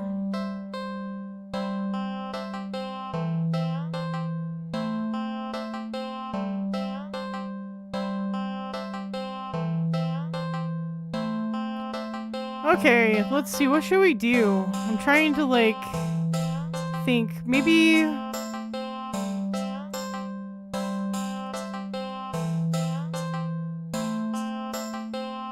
Blood? Blood. You want some blood, kitty? It has a little pleading sound because it wants its blood. Okay, the blood. Here you go, kitty. You want blood? You look around and see a nearby shard of glass. Your body moves as if it knows what to do. What needs to be done? You take the shard and... No! Don't do it! Brother, no. No. What? Why would you do that? That is metal. No. No, this is like a feed me Seymour situation. Ew. You carefully hold your finger over the cat. Dark red blood beads at the wound. No. Before growing heavy enough to drip into the cat's open, waiting jaws. It mewls happily at you. You smile warmly and lower your hand into the box, stroking the cat's cheek before letting it lap gently at your bleeding finger. When the flow gets weak, and the cat meows for more, you squeeze below the wound, coaxing more blood out. You feel a strange but welcome sense of comfort from the odd exchange. A being other than yourself was hungry, and you were able to provide its sustenance. A small wrong in the world made right, even if so strangely done and only temporarily. Ironically, it's at that moment that you start to feel dizzy. You didn't think you were losing that much blood. You slump against the cat's box and listen to it mewl in distress. You think it sounds worried about you, or at least you'd like to think so. It could just want more blood as well. The cat hops out of the box and into your lap, nuzzling at your stomach and meowing unhappily. You wish you could ease its concerns, but it's not like you can just talk to each other. You can't help but try to remember the last time you talked to anyone, actually. If you were to die here and now in this alley, How long would it take for someone to realize you were missing? That you were gone? Your thoughts are interrupted when the cat yells loudly, tensing up in your lap. You don't have time to wonder why as a voice rings out from the entryway to the alley. Hello? Hey, you.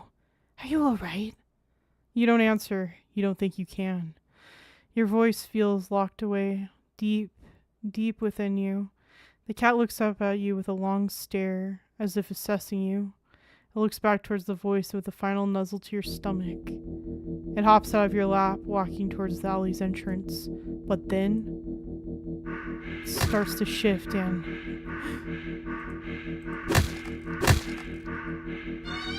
its face opens up. Whoa! It peels back. And opens again. Writhing tendrils peeking out from where you think its mouth should be. The stranger's silhouette freezes in the light beyond the alley. What the hell is this? But they don't have the chance to finish their question. The tendrils converge into one before shooting out of the cat's jaws and piercing to the stranger's shoulder. They let out a pained cry, a fearful yell. They claw at the tendrils, trying to pull them loose, but to no avail.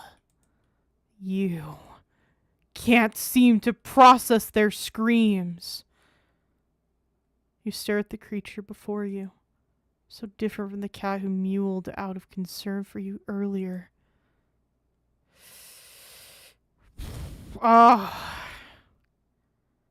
Oh my god. Oh my god. Okay, let's stop that cat. We don't know who this person is. We gotta help them. You can't let this happen. Oh my god. You shakily crawl forward and weakly grab at the conjoined tendrils that pulse as they drain the stranger's blood. When you tug as firmly as you're able, the tendrils pulsing halts, and the cat turns to you. It makes a strange trilling noise that sounds like a question, but you have no answer. You can't even understand the question, so you simply scoop up the creature, the cat, cradling it in your arms. You gaze almost longingly at the light beyond the alley's entrance. You don't know what's going on, but you just can't sit by and watch someone else be eaten so viciously. Not when they tried to see if you were okay. Not when you could offer yourself instead. And the stranger, I don't know what the stranger does, because after the sound of shoes hastily scuffing on the pavement phases the distance, so they ran, they booked it. Good job, stranger, get the fudge out of here. You feel something sharp pierce your back. It feels thin. It feels almost like a needle. So the pain passes quickly as your body adjusts to the intrusion. You're sure it wasn't so thin when it skewered through the stranger's shoulder earlier. But as you feel your blood leave your body, slowly as if being pumped out, it gets harder to think and your vision starts to fail you. The creature in your arms makes a soft sound. You hold it as tightly and closely to you as your weak arms can manage. This is fine. You're okay with this. You don't know if this will change anything. Surely the cat will get hungry again at some point after you're gone and no longer an option. But at least this time, you were able to save someone. Ending 28, personal care package. Wow, that was crazy. Sacrificing yourself for some guy in the alleyway. Okay, let's do it again, and this time let's let them get eaten.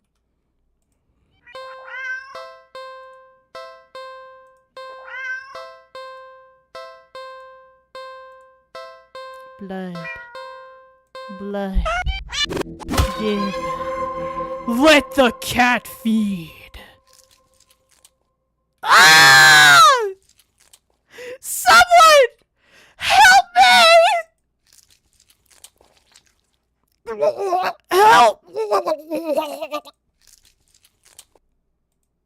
You look away as the creature devours the stranger, draining them until they're nothing but a husk of bone, skin, and clothes heaped on the floor. You feel awful, but what could you do? The creature is also a living thing. Shouldn't it be allowed to eat what it needs to? Does it not also have a right to do what it must to survive? You ignore the voice in the back of your head that questions if there could have been another way. It's not like you tried to see it. If it could eat anything other than blood, human blood, now did you? The creature purrs as it rubs its side into your arm. You realize that after a bit of rest, you've already started feeling better. But you also think that something inside you feels a little bit broken too. You're just not quite sure what it is yet. You stand and hold out your arms. Still hungry? The creature trills happily and hops into your outstretched arms. Let's go then, yeah? You leave the alley together. You go out into the world together. The cat is hungry, and it will be hungry often from now on. Very often. Screams of fear and terror follow you both wherever you go. And without thought or care or concern for any of it, you just stand back and watch. Ending 29. All you can eat blood fae. Okay, I like that ending. That was beautiful. Hooray! Feed, my children, feed. Feed that kitty.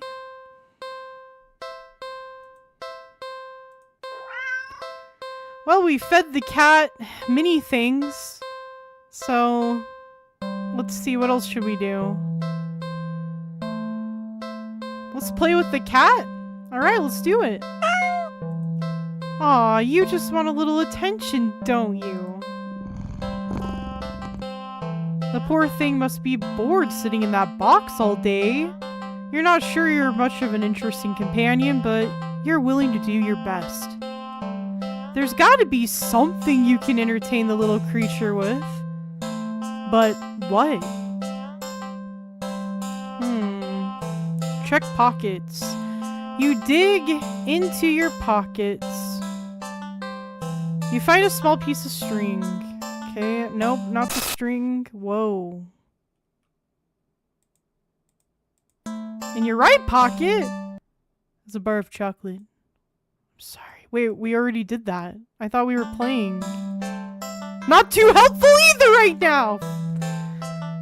We're playing! The only other thing you've got on you is your phone. It's not much of anything the cat can play with, but it's better than a chocolate bar. There is something you can do. Oh, cute! Photo montage! Well, that was fun, right? Well, you enjoyed yourself. With nothing else to do and no intention of taking the cat home, you decide it's probably best to just leave. You don't want the cat to get too attached after all. At least you'll have some memories to take with you. Okay, see you around, I guess. Good luck. Okay. You turn to walk away, but as you leave the alley... Oh my god. Oh my god! Your phone just got a message. You open it up and... What? I tell you, cutie. Oh my gosh, the cat is texting us. It's a picture of a familiar looking cat. Huh? The cat does look cute and happier in the picture. But it's not a picture you can recognize. What the heck? Did I... You didn't take this picture. You peek over your shoulder at the cat. But the cat is simply looking at you. The mule sadly, as if pleading you to come back. Oh my god. What do I do? I guess I'll just hang out. I guess I could stay a little longer. On second thought, no. I'm getting the frick out of here. Get out of here.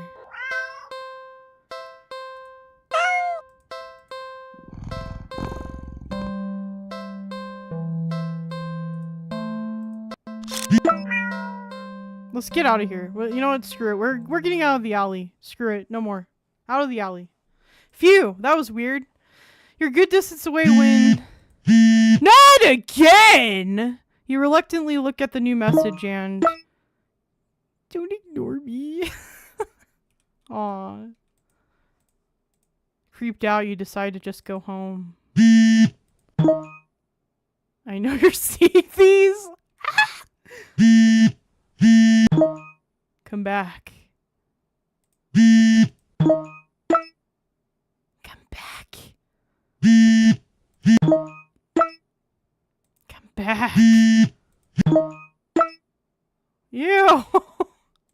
No, I won't. I'm not coming back. No. No! No!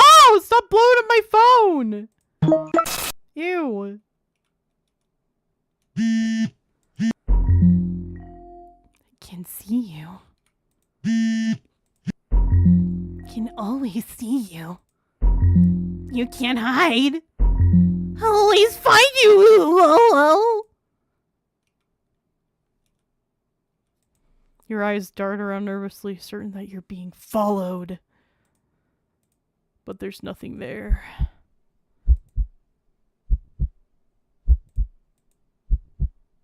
You're finally home, but you feel too shaken for any relief to calm you down. You rush to the bathroom and slam the door behind you. Everything's okay. This isn't real. It's just like a bad dream. Everything's okay. You fumble in the dark to turn on the sink and splash your face with some cold water, hoping it will calm your mind and stop the hallucinations, because that's all they are, right? Hallucinations? You're really regretting leaving home today. You must have been overworking yourself more than you realized. Yeah, that must be... You jump as your phone alerts you to yet another message received.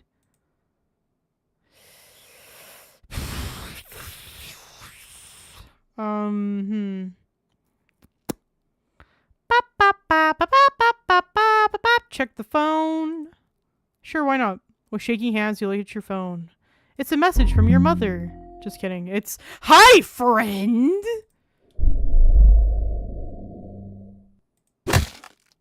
Oh, shit. What? Startled, you whirl around and instinctively jump back. You slip, smashing the back of your head into the bathroom mirror. You don't register the pain just yet, your eyes shifting wildly around the room. There's nothing there. Nothing at all. You feel dizzy. You dazedly feel the back of your head and examine your hand. You can't really see anything, but it feels warm and wet. The smell of copper fills the air. The dizziness overwhelms you and you collapse in the bathroom tiles. Help. You reach out for your phone to call an ambulance. The batteries are dead! Ending 30, photo bar. These titles are beautiful! So what happens if we don't check the phone? That's what I need to know. I gotta know what happens There's so many options. Get the frick out of that alley. Ignore. No, stop. Stop. Stop. Stop! I'm gonna put you on silent! Bitch, don't think that I won't. The phone vibrates insistently over and over, but you just can't look. You keep your eyes squeezed shut, your fingers tightly grip the sink. In your mind, you beg whoever or whatever is doing this to just stop already! Please, please, please just put me out of my misery. You mutter this quietly, you don't really mean it. You don't. But as the words take shape in the darkest corners of your mind, the phone immediately stops vibrating. You'd think that this would give you relief, but you only feel dread sinking heavily into your stomach. You can feel eyes on you. You can feel puffs of air on the back of your neck. Damp and deep and slow. You take a deep breath and open your eyes. You look at the mirror. Nothing. You peek around the room. Still nothing. Nothing at all! You know that something is there, waiting to be acknowledged, for you to accept the fact of its existence. Only then will it deign to give you peace, to free you from a life of constantly looking over your shoulder, of fearing your own image, your own reflection. You can feel its patience, limitless and old. You can't win against it in a war of attrition. Your lifespan will long expire before it tires of you. So, you close your eyes and accept it.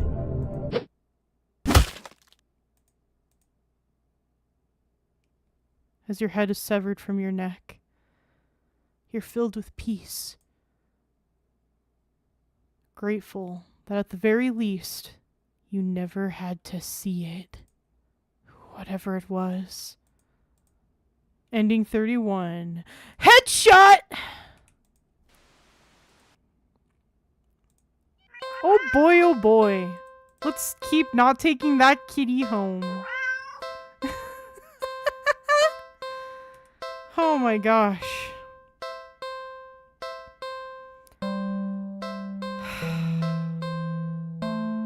Let's play with the cat. This time, let's play a game. Look around the area. Sure. You search around, but there's really nothing in the alley that looks interesting enough for the cat to play with. So maybe... how about a game? You decide on a game you've known since childhood. Red light, green light. Well, we know how that goes in Squid Game, so I'm sure this will be great. Red light, green light. A classic! Teaching a cat how to play might be a bit of a challenge, but you get the feeling the feline's natural hunting instincts will help it along. You walk to the entrance of the alley, the cat meowing at you. Don't worry, I'm not going anywhere. You exaggerate your movements, covering your eyes with your hands, and turn around. 1, 2, 3... Red light! You spin around. The cat hasn't left the box, tilting its head at you in curious confusion. Keep playing. You try again. This time you go a bit slower. 1, 2, 3. Red light! When you turn around this time, the cat is out of the box. The cat freezes under your stare as if it thinks you can't see it if it doesn't move. So cute! Satisfied that the cat is getting the hang of the game, you turn again, speeding back up. 1, 2, 3. Red light! You turn around. The cat is a few steps away from the box now, peeking out from behind a dumpster. Its eyes trained rather intensely on you. Well, at least it's having fun? You turn again and feel a sudden chill run down your spine. You feel silly, but you can't help counting just a little faster this time. 1, 2, 3, red light! Whirling around after saying red light, you look at the cat. It's halfway down the alley closer to you now, but it's as if the perspective of what you're seeing is off somehow. Doesn't the cat look a little bigger? Its pupils are thin slits now. Something's not right. The cat meows at you again, but it sounds much deeper than earlier. It's crouched down as if poised to lunge forward. Your breath shudders a little as your heart starts to race. Your foot instinctively shifts back. Ugh. What? Ew! I don't like it! You freeze immediately. That cat looks impatient. It wants to keep playing, but you gulp and turn around, swiftly counting and turning again as you gasp out. 1, 2, 3, red light! The ground shakes as you whirl back around to find yourself staring at a long surface of black fur. You slowly look up and up and up. You see a giant, shadowy figure leering down from its position, hunched over you. Fangs dripping with saliva, claws crushing into the concrete walls of the alley. Its glowing eyes are unblinking as they look back at you. The cat waiting for your next turn, but it's so close. If you turn around now, you don't want to play anymore. Oh boy. Let's run. Great idea. Wonderful idea. Won't end in blood splat. Oh, actually, never mind. You don't even finish turning around before claws grip your torso, digging in and piercing the soft flesh of your stomach with ease as you're lifted into the drooling, gaping jaws above you. You can't help but think that there must have been another way out of this. But pointless regrets are pretty typical for you, aren't they? Ending 32, Fear Quitter. Let's try again. Same situation. Okay, play with kitty. I'll look around the area, decide to play a game. A red light, green light. Okay, let's back up. Keeping your eyes trained on the giant looming over you, you take a step back. No. That's cheating. Run, restore, backup.exe. What the heck? What do I do? Run. Okay. That was great. You don't even finish turning. Okay, so that was the same ending, huh? Fear quitter, fear quitter. I got chomped again. Alright, so it wants us to choose the other option, doesn't it? Doesn't it? Keep playing. Back up. Run, restore backup.exe. Begin restoration. What? Wait, what the fudge? What the fudge does this want?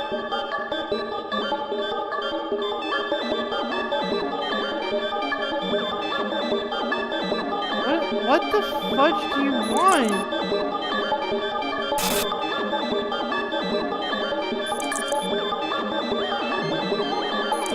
back up?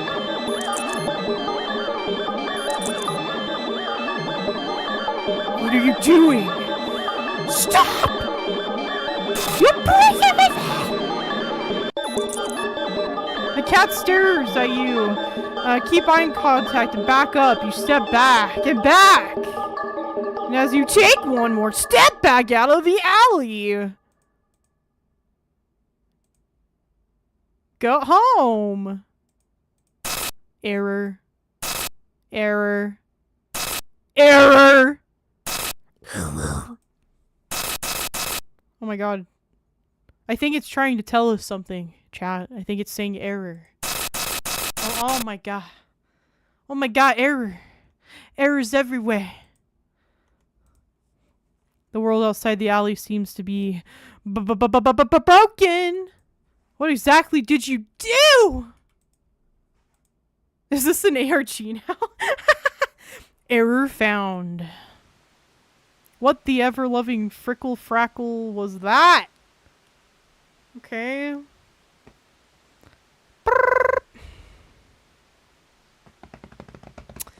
We tried to escape, and then we backed the frick up. Let's get this kitty a little toy. What do you say, guys? Nothing bad could happen. Absolutely nothing. Let's buy you a toy. After being out in this alley all alone for who knows how long, you personally think your furry friend deserves something special. I'll be right back. Okay. You quickly leave the alley and rush to the nearby pet store. You browse through all the different toys for cats.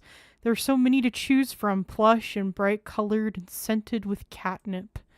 But you realize that most of the toys are meant for a cat to play with alone. You can't stay in the alley playing forever. You can't exactly afford to get another cat as a playmate. Another. That's it. You know exactly what to get now. After a quick and successful search of the store, you make your purchase and rush back to the alley, eager to show off your find. I'm back!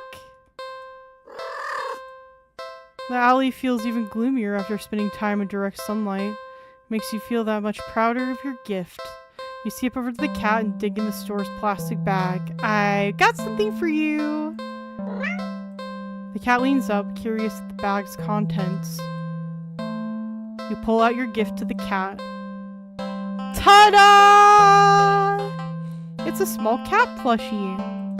The plushie is a light orange cream color with burnt sepia stripes, making it resemble a tabby cat. The synthetic fur is soft, but not unrealistically so, and the large eyes are pale green, more subdued than you would have expected for a toy.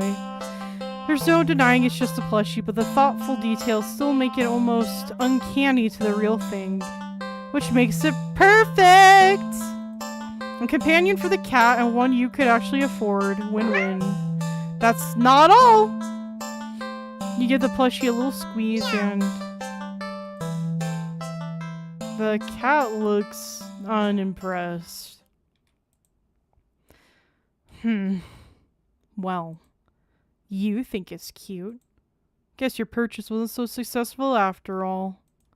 Out of options and lower on cash, you awkwardly place the plushie in the box next to the cat. You get up and turn to leave. Meow. You start stepping away and then you hear meow from the cat doll. Huh?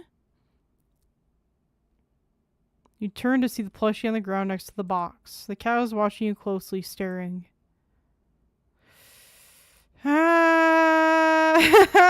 Okay, let's pick it up. You sigh and go over to pick up the stuffed toy. Pop. You really do just want attention, don't you? You hold up the cat doll, examining it a little. It looks a little different. What the ever-loving what? Did it just look at you? Meow. No.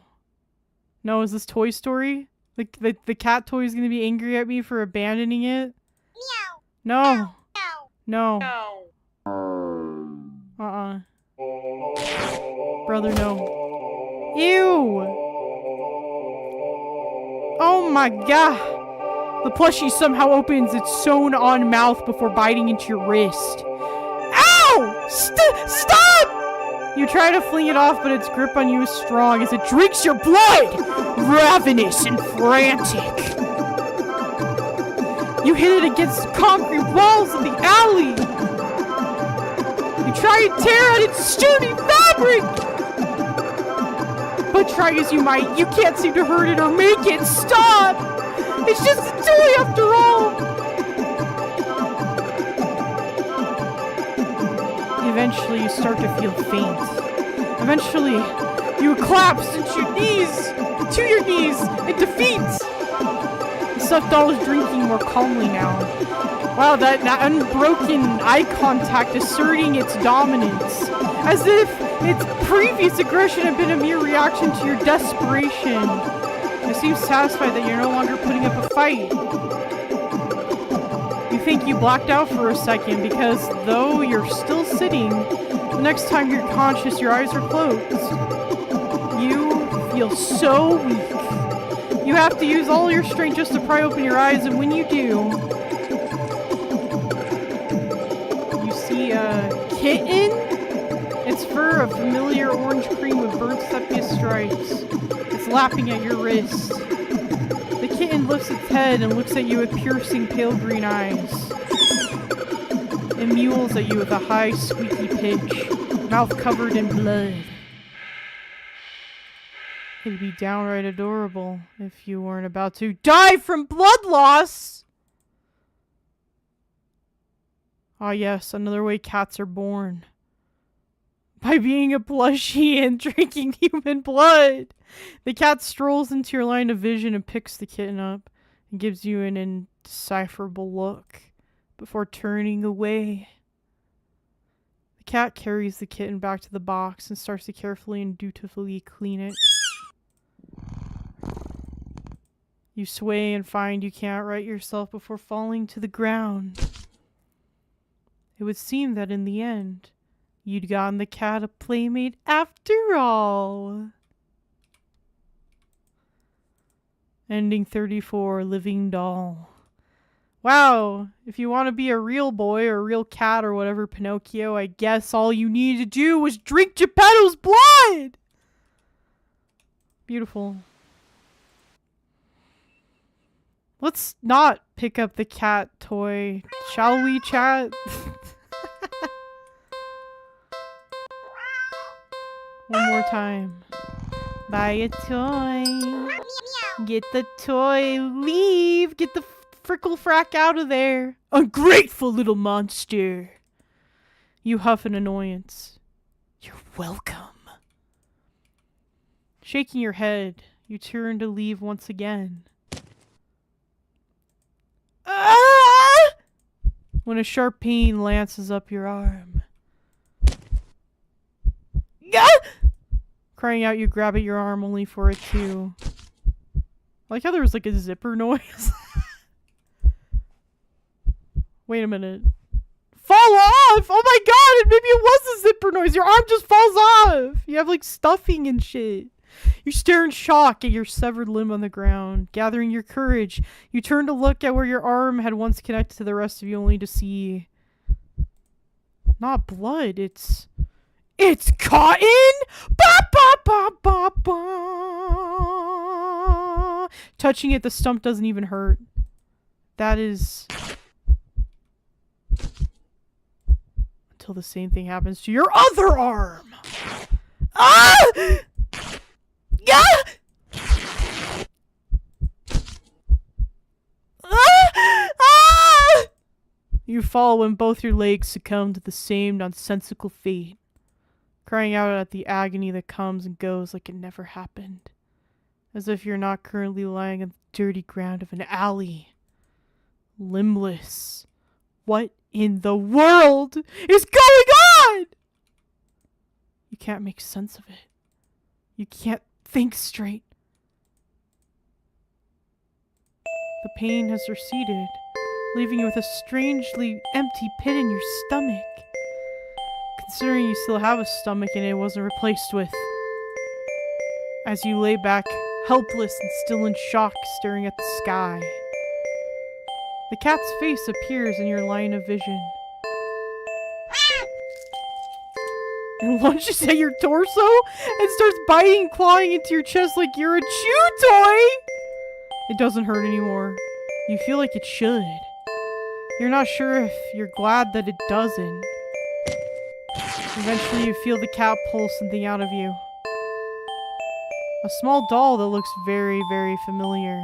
It's hard to tell, but that doll is... that's you, isn't it?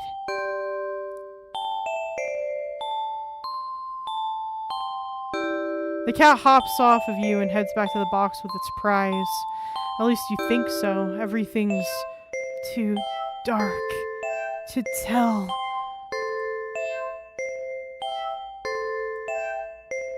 You wake up and find that you can't move an inch.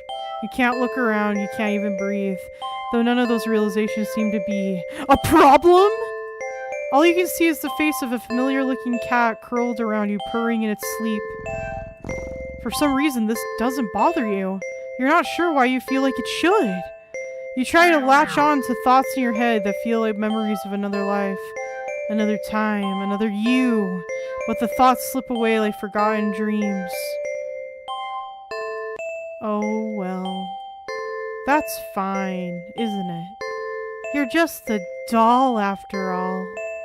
And a doll's role isn't to have silly thoughts or to remember unimportant things, but to be a companion. And judging from the cat's contented purring, you seem to be a great companion. You're filled with an overwhelmingly strong sense of pride at this fact. And so you too feel content. Ending 35, cotton-headed. That's beautiful. Well, we did it. We got to ending 35. You've been enjoying yourself, haven't you? Yes, I as well. Still, all good things must come to an end. And I believe you are ready.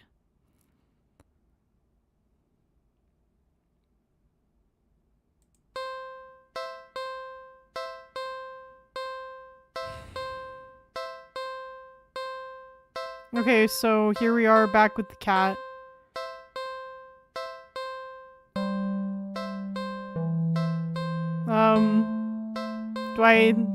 Which one do I do? Ah, freak, I don't know!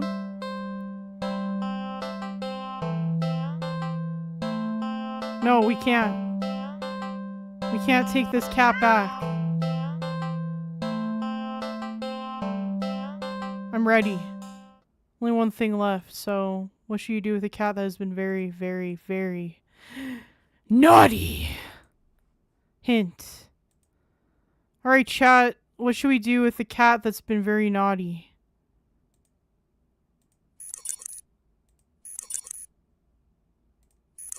Kill it. Put it out of its misery. Kill the cat!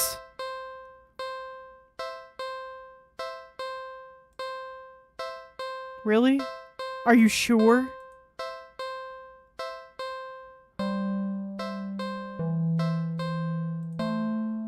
Let's kill the cat. Once you do this, you won't be able to turn back. Do it. Last chance. Are you really sure about this? Take me back. I want us to play forever. No! Kill the cat! Murder. Destruction. I am not surprised. Of course the cat's like, haha, you want to kill? Wait a minute, did I actually kill the cat? You killed the cat? I did it! Ladies and gentlemen, I killed the cat. I did that. I heartlessly killed that cat with a shard of glass.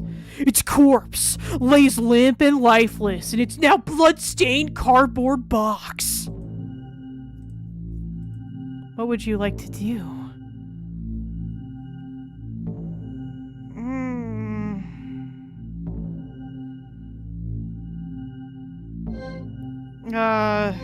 Is there really much to do? I mean, I killed the cat.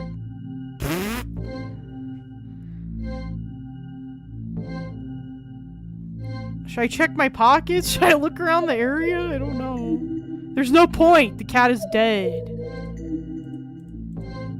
Okay, the game is like, hey, there's no point. Oh, I ate the chocolate this ending. No point! Takes a picture of the freaking cat corpse. Look around the area. What are you looking for? The cat is dead. You look anyway. Nothing but trash. You look up. The sun never reaches in here well enough, but you can tell that it's a beautiful day today. You look behind you. Nobody saw. You look down in front of you. Oh yeah, the cat is dead. What would you like to do? Leave! You're done here. You turn around and leave the alley. At least you try to! You stand at the edge of the alley's entrance. You see that nothing exists beyond it. Just an empty black void. You turn back.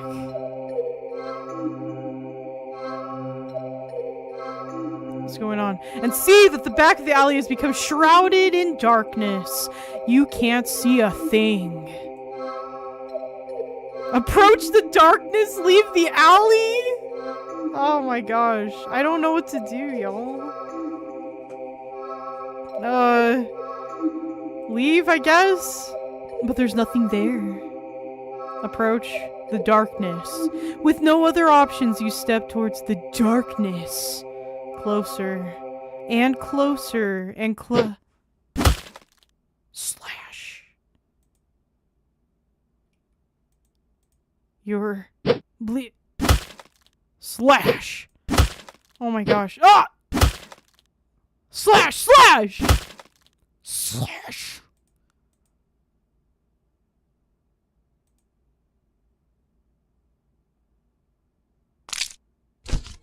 The final squelch.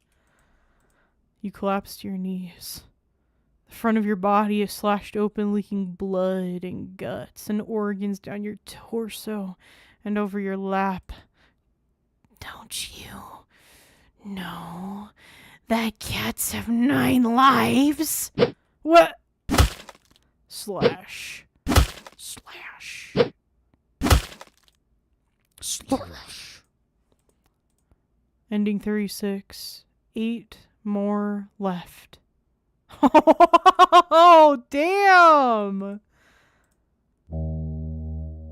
Oh my gosh. Okay, guys, right here it says do not take it. What the it is like in red. You can't see it because my wing is there.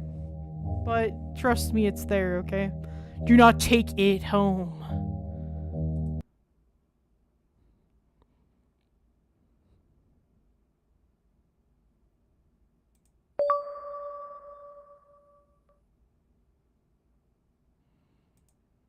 I never believed in unconditional love. Not even as young as I was the day that changed my life forever. Still, I always assumed that they would come the closest to granting it to me. It's what they always say, right? That a parent's love is unconditional. The wounds they'd inflicted on my skin and in my heart had long since scarred over the day they dealt the final blow. And all it took were 2 little words. Get out. The day they finally turned their backs on me, abandoned me. That was the day it found me. It offered me an unfathomable kind of love. A love that could be limitless, endless, powerful, all-consuming. A love unmatched. A love unlike anything that could exist in this world. But there was one thing that the love it offered could never be. Unconditional.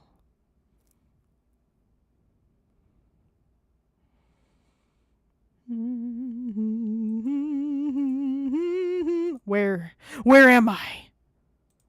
And so you find yourself here yet again. What? Who said that? And where is here? I can't see anything. Why? Here is here, silly. You're... Well, do you remember me this time? I never would have thought of myself as being forgettable. But I suppose there's a first time for everything. Your memory slowly pieces together fragments of a moment. An encounter. A cat in an alley. I took you home with me, didn't I? Correct. You were daydreaming so long, you even had me worried. Can you imagine that? Here I am indulging a little and playing with my prey. Only for you to completely zone out on me. The game's no fun if you're not present, you know. No. I don't know. I don't understand what's going on at all! Curious as you are. I should have expected that you'd have questions. Well, I suppose you've put me in a good enough mood to be generous and hear you out. Very well. What would you like to know? Oh my gosh, there's so many options. What do you mean I was daydreaming? Where are we right now? Why do you keep killing me? You're a cat. How are you talking? What do you want? Nothing. I don't care. Oof. I'd like to know why the cat keeps killing me, so... Oh, don't be so dramatic. I don't keep killing you. I haven't even killed you once yet. Those were just thoughts and ideas floating around in your head that I admittedly had a little fun with. Can you blame me? I would have gotten bored just waiting for you to wake up. You even made me kill you in the end.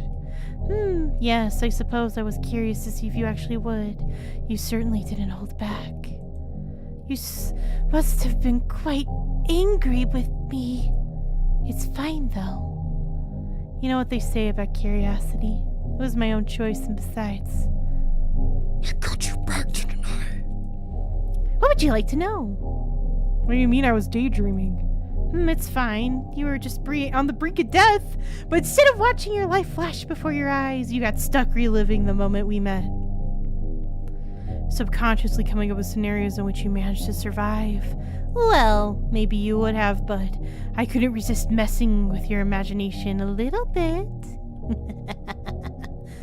You did just start ignoring me out of nowhere after all. You know by now how much I love attention. Your little thought experience were rather amusing, but if I might say, you must have had a really pretty dull life to forgo indulging in precious memories of bygone days in favor of daydreaming about a single encounter over and over and over again. I've heard of having regrets on one's deathbed, but this has been ridiculous. Ridiculously intriguing, that is. Or perhaps rather than regrets, I was what you found intriguing. Am I still dreaming? You're lucid, I'd say, since you're finally remembered me and all. Seems you're finally ready to end this farce, amusing as it has been. What would you like to know? Whoa, where are we right now? Inside your head, silly! The real versions of ourselves are halted in time back in your reality, though I doubt much time has actually passed. These things tend to happen in the blink of an eye, after all. Well, usually anyway. What would you like to know? You're a cat, how are you talking? What do you mean? I've been talking to you all along. Intriguing as your imagination is, it would have ran wild without my help. I was guiding you the whole time. Didn't you hear me in your thoughts like this? But you're a cat, how are you doing this? I'm quite powerful, yes, but also not so much. What does that mean? Besides, what makes you so sure I'm a cat? My appearance? I doubt I resemble any cat you've ever seen before, right? Then what the hell are you if you're not a cat? I didn't say I wasn't a cat, did I? I could be a demon, or a god, or an alien from another galaxy, or an interdimensional abomination. Or I really could just be a cat. Doesn't really matter what I am, does it? Certainly what I can do would be more pressing matter, right? A real cat couldn't have done all this. You're really hung up on appearances, aren't you? Do you have some kind of proof that cats don't possess powers like mine? I doubt it. And you know, it's pretty rude of you to keep going on about what I am before you've even asked who I am or what my name is.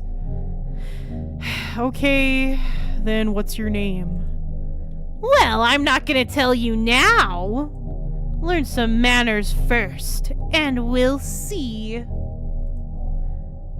Well, maybe in your next life anyway. What do you want? Well, if we're talking about my original goals, those are a bit personal, I'd say.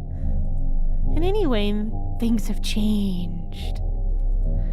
Right now? Well, personally, I'd like to have some more fun with you. Your companion has been very entertaining. Your company has been very entertaining so far.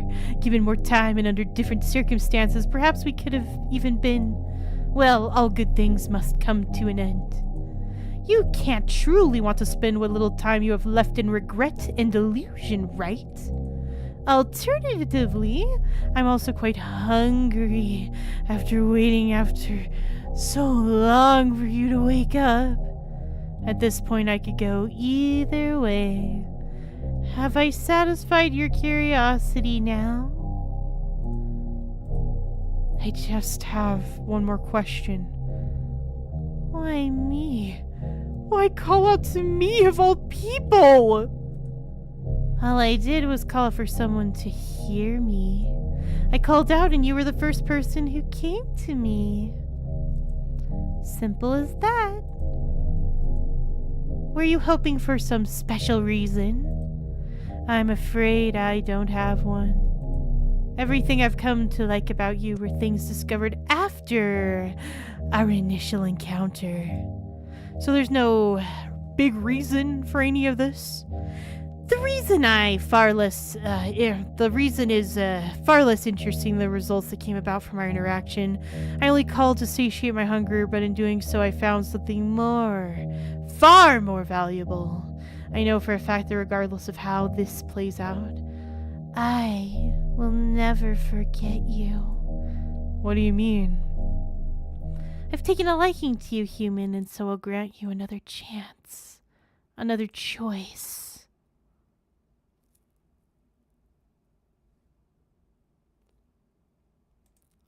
This place is... You remember this place. Being chased.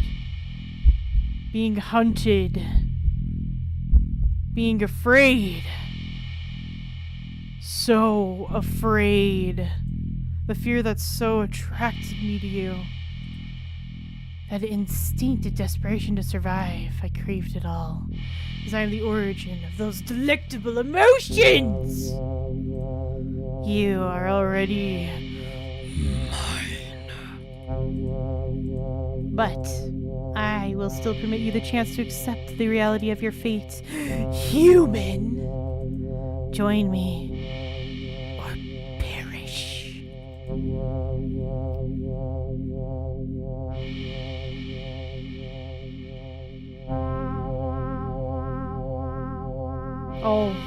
I'll join you. Well, that was easy. Splendid! Come forward, my human. You step forward and pick up the cat. You cradle it in your arms, reaching up to scratch its head.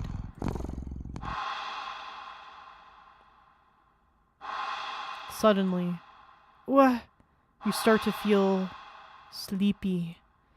But the sudden wave of fatigue doesn't cause you to sway on your feet or stumble at all. What's happening? Shh.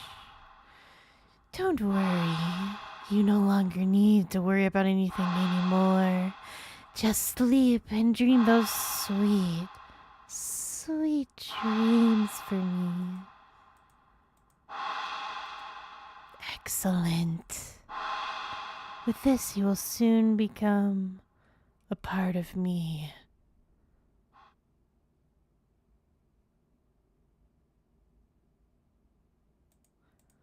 Ending 37. Forever! And ever, and ever, and ever.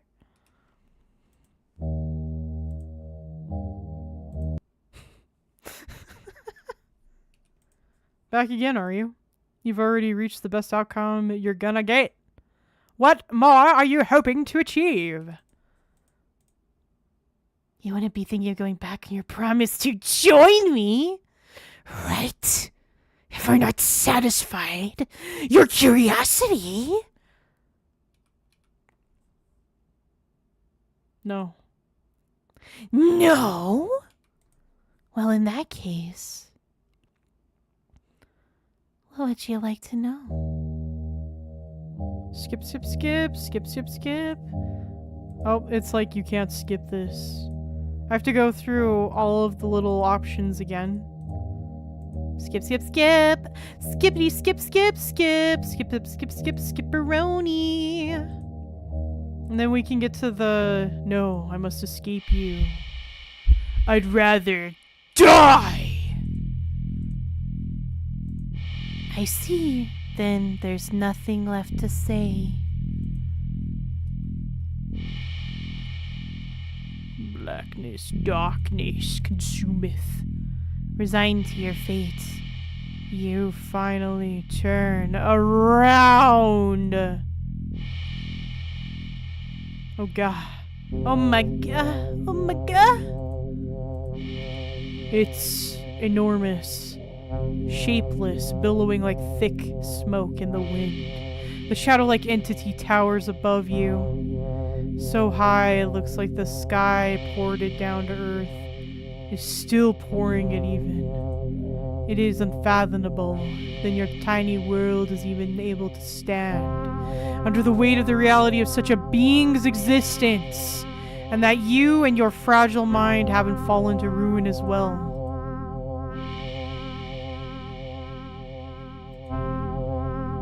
You step forward into the monstrous miasma, oh my gosh. Reaching out a hand and offer yourself to it. Oh my god. Oh my god! Oh my god! Darkness. No parents. Surrounded by pure and absolute darkness. You are very suddenly hit with the feeling that you are not alone. Like you just stepped into an unbearably, impossibly crowded space.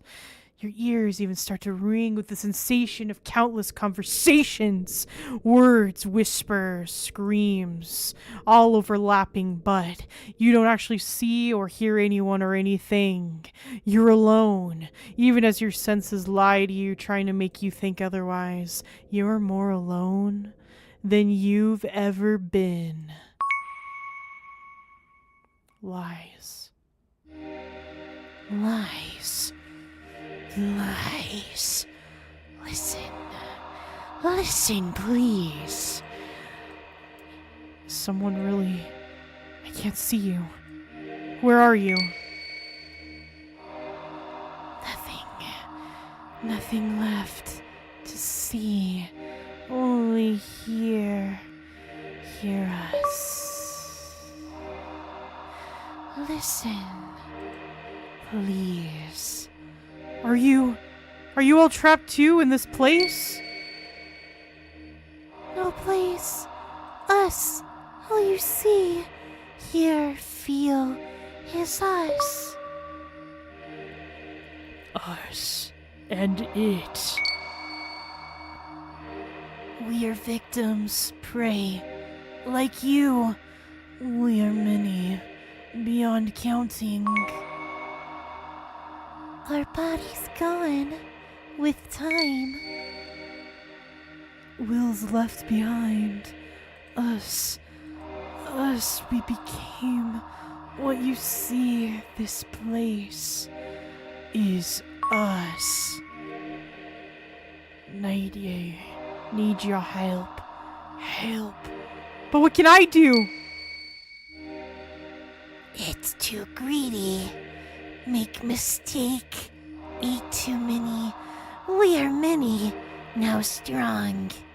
We are strong. Made it strong, but make mistake. Mistake. Error. Flaw. Weakness. Then why not escape yourselves? Too long here.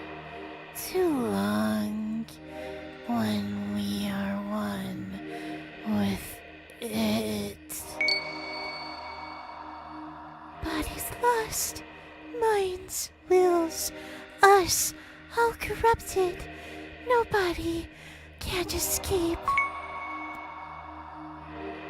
You two. You. We. It. One. All of us.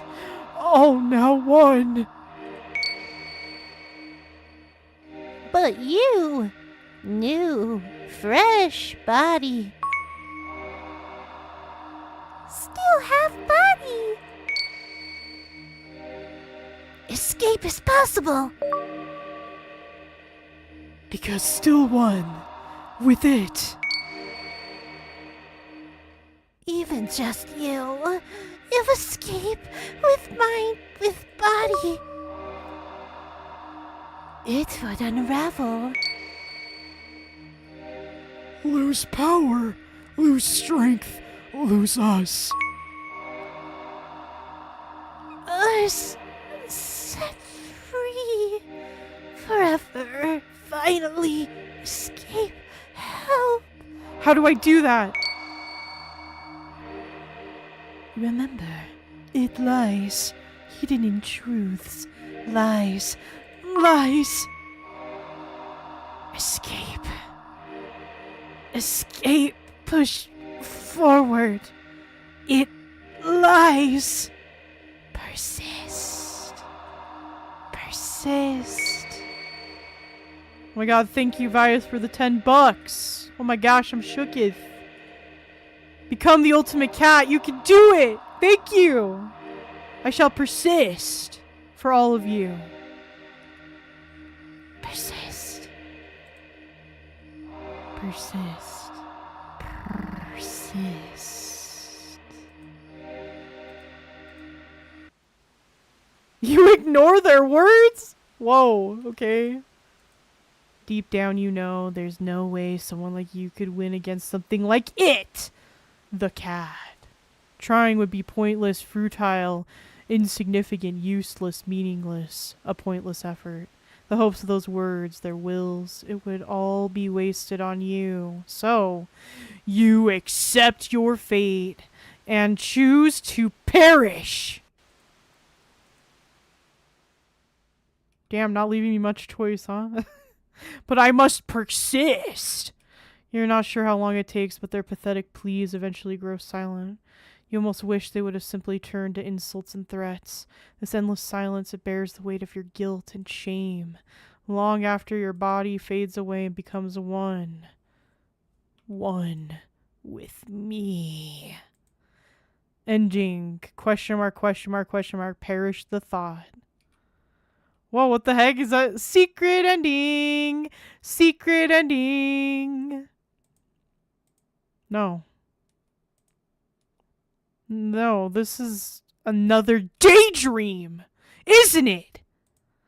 You're lucid again? You're lucid again in here? But how did you... Well, when you've been dreaming of the same day over and over, you kind of start to notice the patterns. Listen! I'm nothing special. I don't really have any friends. I don't like crowds or going out most of the time. And more often than not, I'm alone. Even in my home, one bedroom, one bathroom, and one me living alone in it. It'd be easy to say that I don't have much to lose. My life is admittedly pretty boring. But it is my life. And if this is my dream, then you're not calling the shots anymore. I don't don't think you understand what's going on here. No! You're the one who isn't getting it. You called me. You're the one who needs me. Whether it's to eat me or kill me or make me yours forever, it doesn't matter. I'm done here. I'm going home. You forget yourself, human! You ungrateful little creature! I give you my patience, my attention, my love, and you think you can just leave! I didn't have to, you know! I could have just eaten you whenever I liked! But instead, I gave you time to understand! Time to accept what was happening! I gave you a choice! You! An unremarkable little nothing of an existence who no one would even notice was missing if I just taken you out as I pleased! Dreaming away about endless possibilities! Never having to worry about permanent consequences ever again, about choosing wrong. A little world all your own inside your head. I offered it all to you. I gave you the choice to join me and have it all. And you refused! You said you'd rather die, didn't you? And yet, here you are trying to go back on your choices, only to continue to reject me! To reject my love. So foolish. So ungrateful. Just like the others, you don't even know what you want! Another bundle of contradictions. You wish for solitude, yet you fear being left alone. You fear being forgotten, undesired, unloved, yet even I, though I love you and desire you, even though I promise to never forget you, even though I am the only one willing to never leave you, you still reject me! You stupid little child! I'm done waiting! You do not get a second chance! You made your choice, and you will accept the consequences of that choice! You are going to stay here with the rest of these ingrates! Forever. Haven't you ever heard of changing your mind? Such a thing doesn't erase your original decision. It has been permanently etched into reality. Do you think yourself so important that you are above facing the truth of that reality? No. But that doesn't mean I can't do my best to make things right. I'm still here, aren't I? That means I can always make more choices. Better choices. You gave yourself to me. You are already a part of me. This might be your pathetic little delusion. But don't forget that I'm the one in control here, human. Oh yeah, that's right. Those twisted choices in my dreams were all you, weren't they? We help. Runningendream.exe. What's... Persist! What are you doing, you useless traitors?! Stop! I think it's about time I started making my own choices. Stop! Oh my god, so intense! Shit. That's right, take it! Always persist! I'm back in the alley. It's not here. Good. I think I need to get home. I step forward out of the alley. This is gonna take some getting used to. I step forward towards the entrance of the thankfully empty alley. I'm almost out of this place, almost home, when suddenly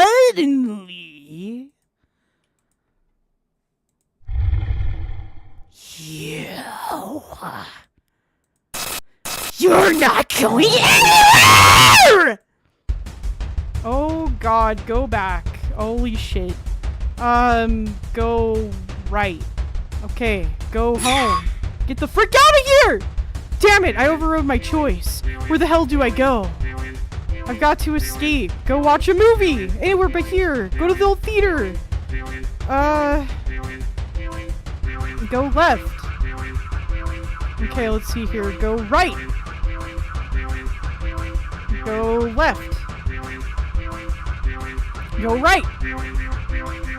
Crap, a dead end! Stop running! Okay, go right. Go left. Go back! Holy shit! Get back here! I've got to escape. Go to the carnival. Okay, where's it coming from? Okay, go right. Go right. Go left. Go back. How do I get out? No escape! Frick. Go right. Go back. Shoot, where's it coming? Go left. Get back here! I've got to escape. Go watch a movie. Okay, new cinema. Let's go. Let's go. Go right. And go back. Go left. Okay, go right. Holy shit, dead end. Where do I... Found you! Go back. Go left. Right. Get back here! Go to the dog park. The cat hates the dog park. Go back. Go back. Oh no, dog. Shite. Go to the left. Go to the right. Get out of here, doggies. Go to the right. Damn, gotta escape. Gotta escape the void. Got you now! Go right. Go left. Get back! Back up! Get back here! Did I do it? Thread unraveling. Yes, escape. Many free now. It losing us. Losing strength. Your escape possible now. No! You are mine! We go ahead. We go free. Thank you. Thank you. Thank you. Thank you. Thank you too. All of you. I won't forget you. They were right. My choice is back. No! Oh my god. Go to the right. No, shit. Oh, it's killing me. No! No!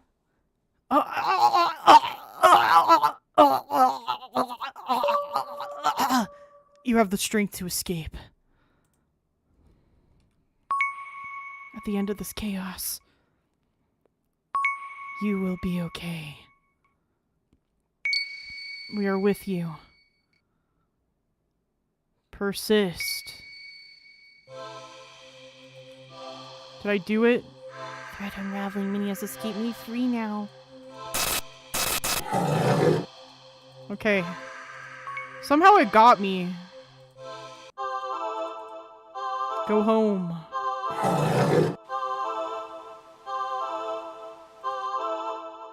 To the right. To the left.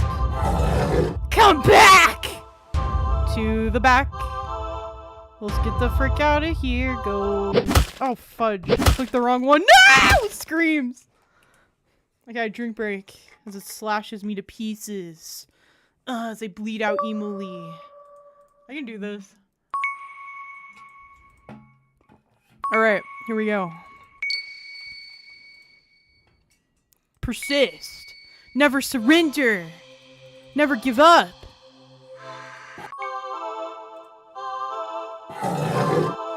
Alright, so the claw is coming in from there, so we go right. Alright, now we go to the left. Okay, now we go back. The claw is coming in from the left, so we go right. Come back. Go to the left.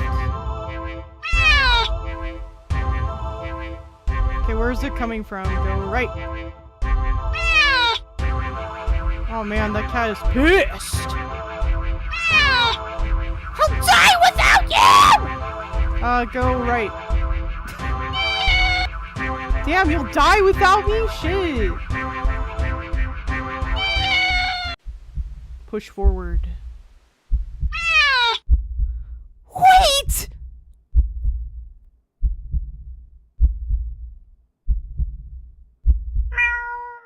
Wait.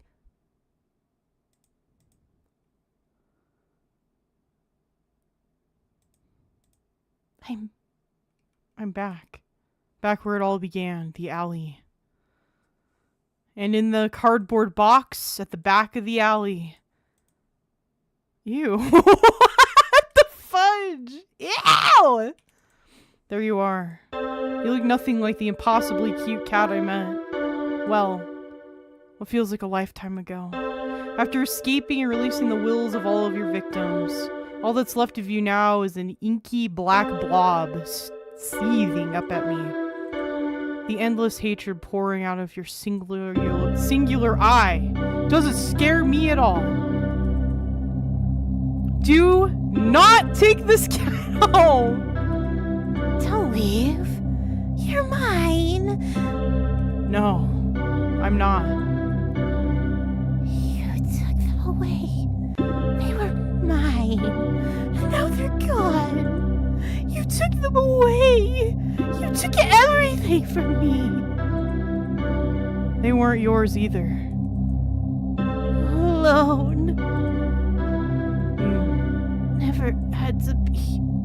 If you were lonely, you could have just been their friend. But you didn't want friendship. They left because you tricked them. Kidnapped them. Hurt them. You stole their lives. Their time, never to get any of it back. You brought this on yourself. You are perfect. This really is the yandere cat. I'm not.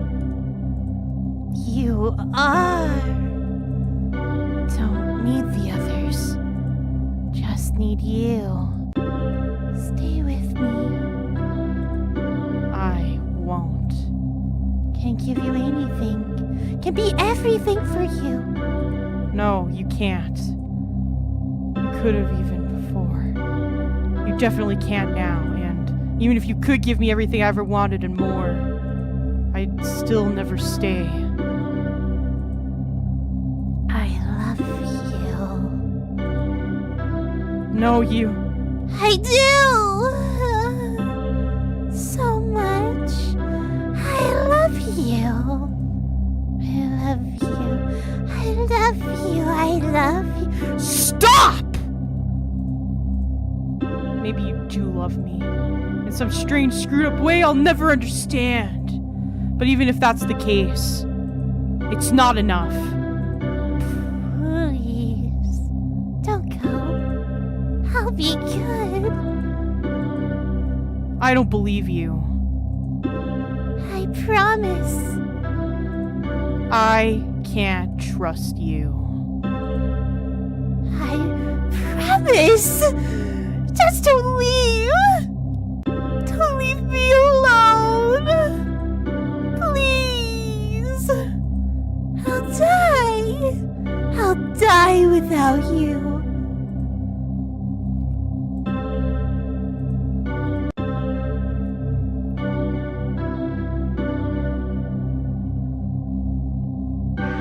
I hate you. Now that I can believe. There's nothing left to say.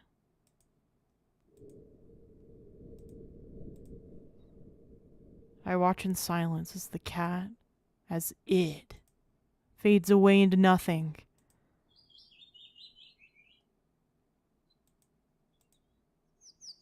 Goodbye.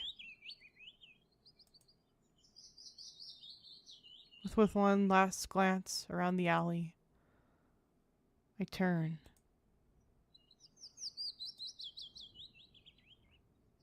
And leave. Ending 38. Do not take this cat home. We did it! We persisted. We did not take the cat home.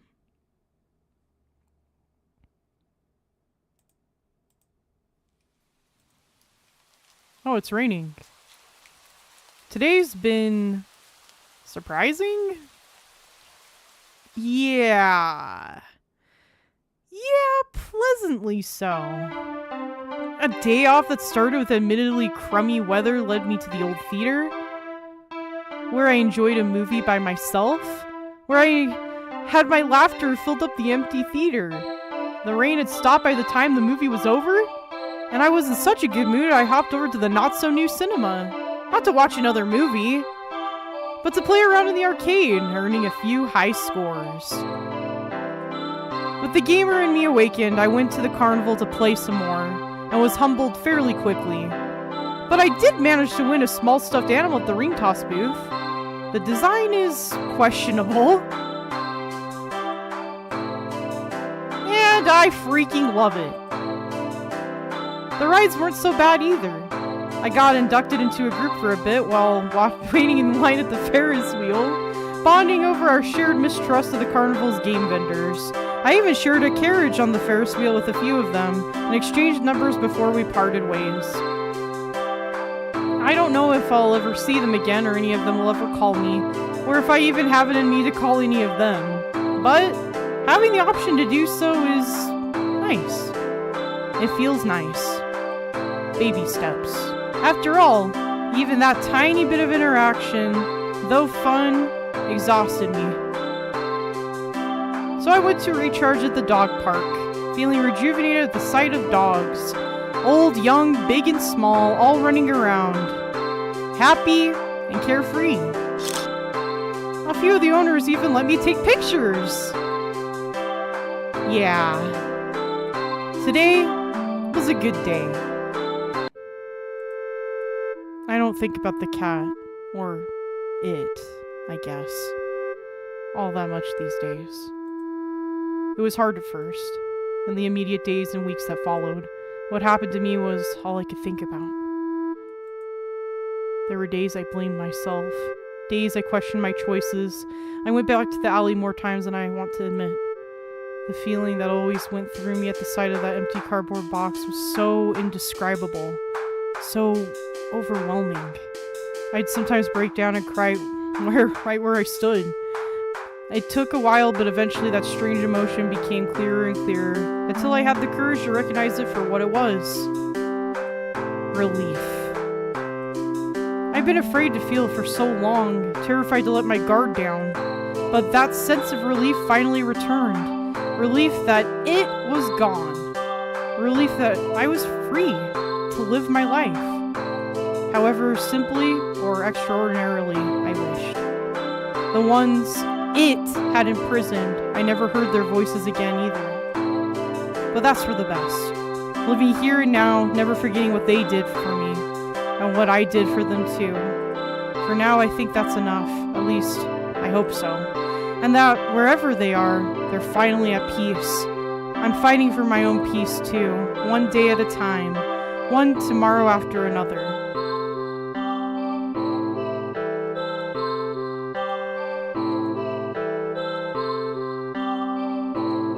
Finally, I head home. To my little apartment. One bedroom, one bathroom, and one me living alone in it. Well, almost, anyway. I'm home, baby! A little kitten flails as it awkwardly runs over and mews up at me. I kneel down, looking fondly at its hazel green eye. The poor thing had been hurt and starving when I found it a few weeks ago, but it certainly got its energy back after a little food and care. Did you miss me? Hungry, huh? Me too. It's been a long day. I smile helplessly at its cute little face. You find something to eat, okay? Well, I guess there is one more thing living in my home, and, at least for now, I wouldn't have it any other way. Ending N.A. another day. It's beautiful.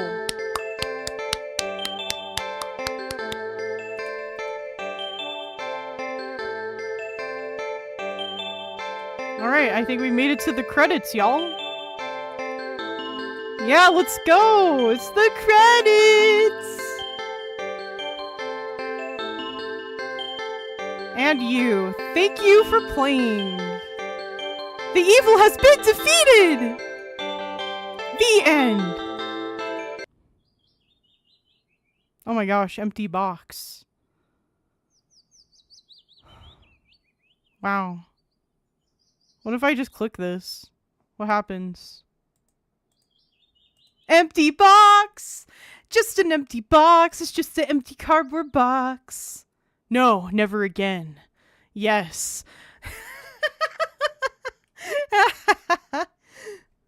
Never again. Then get lost.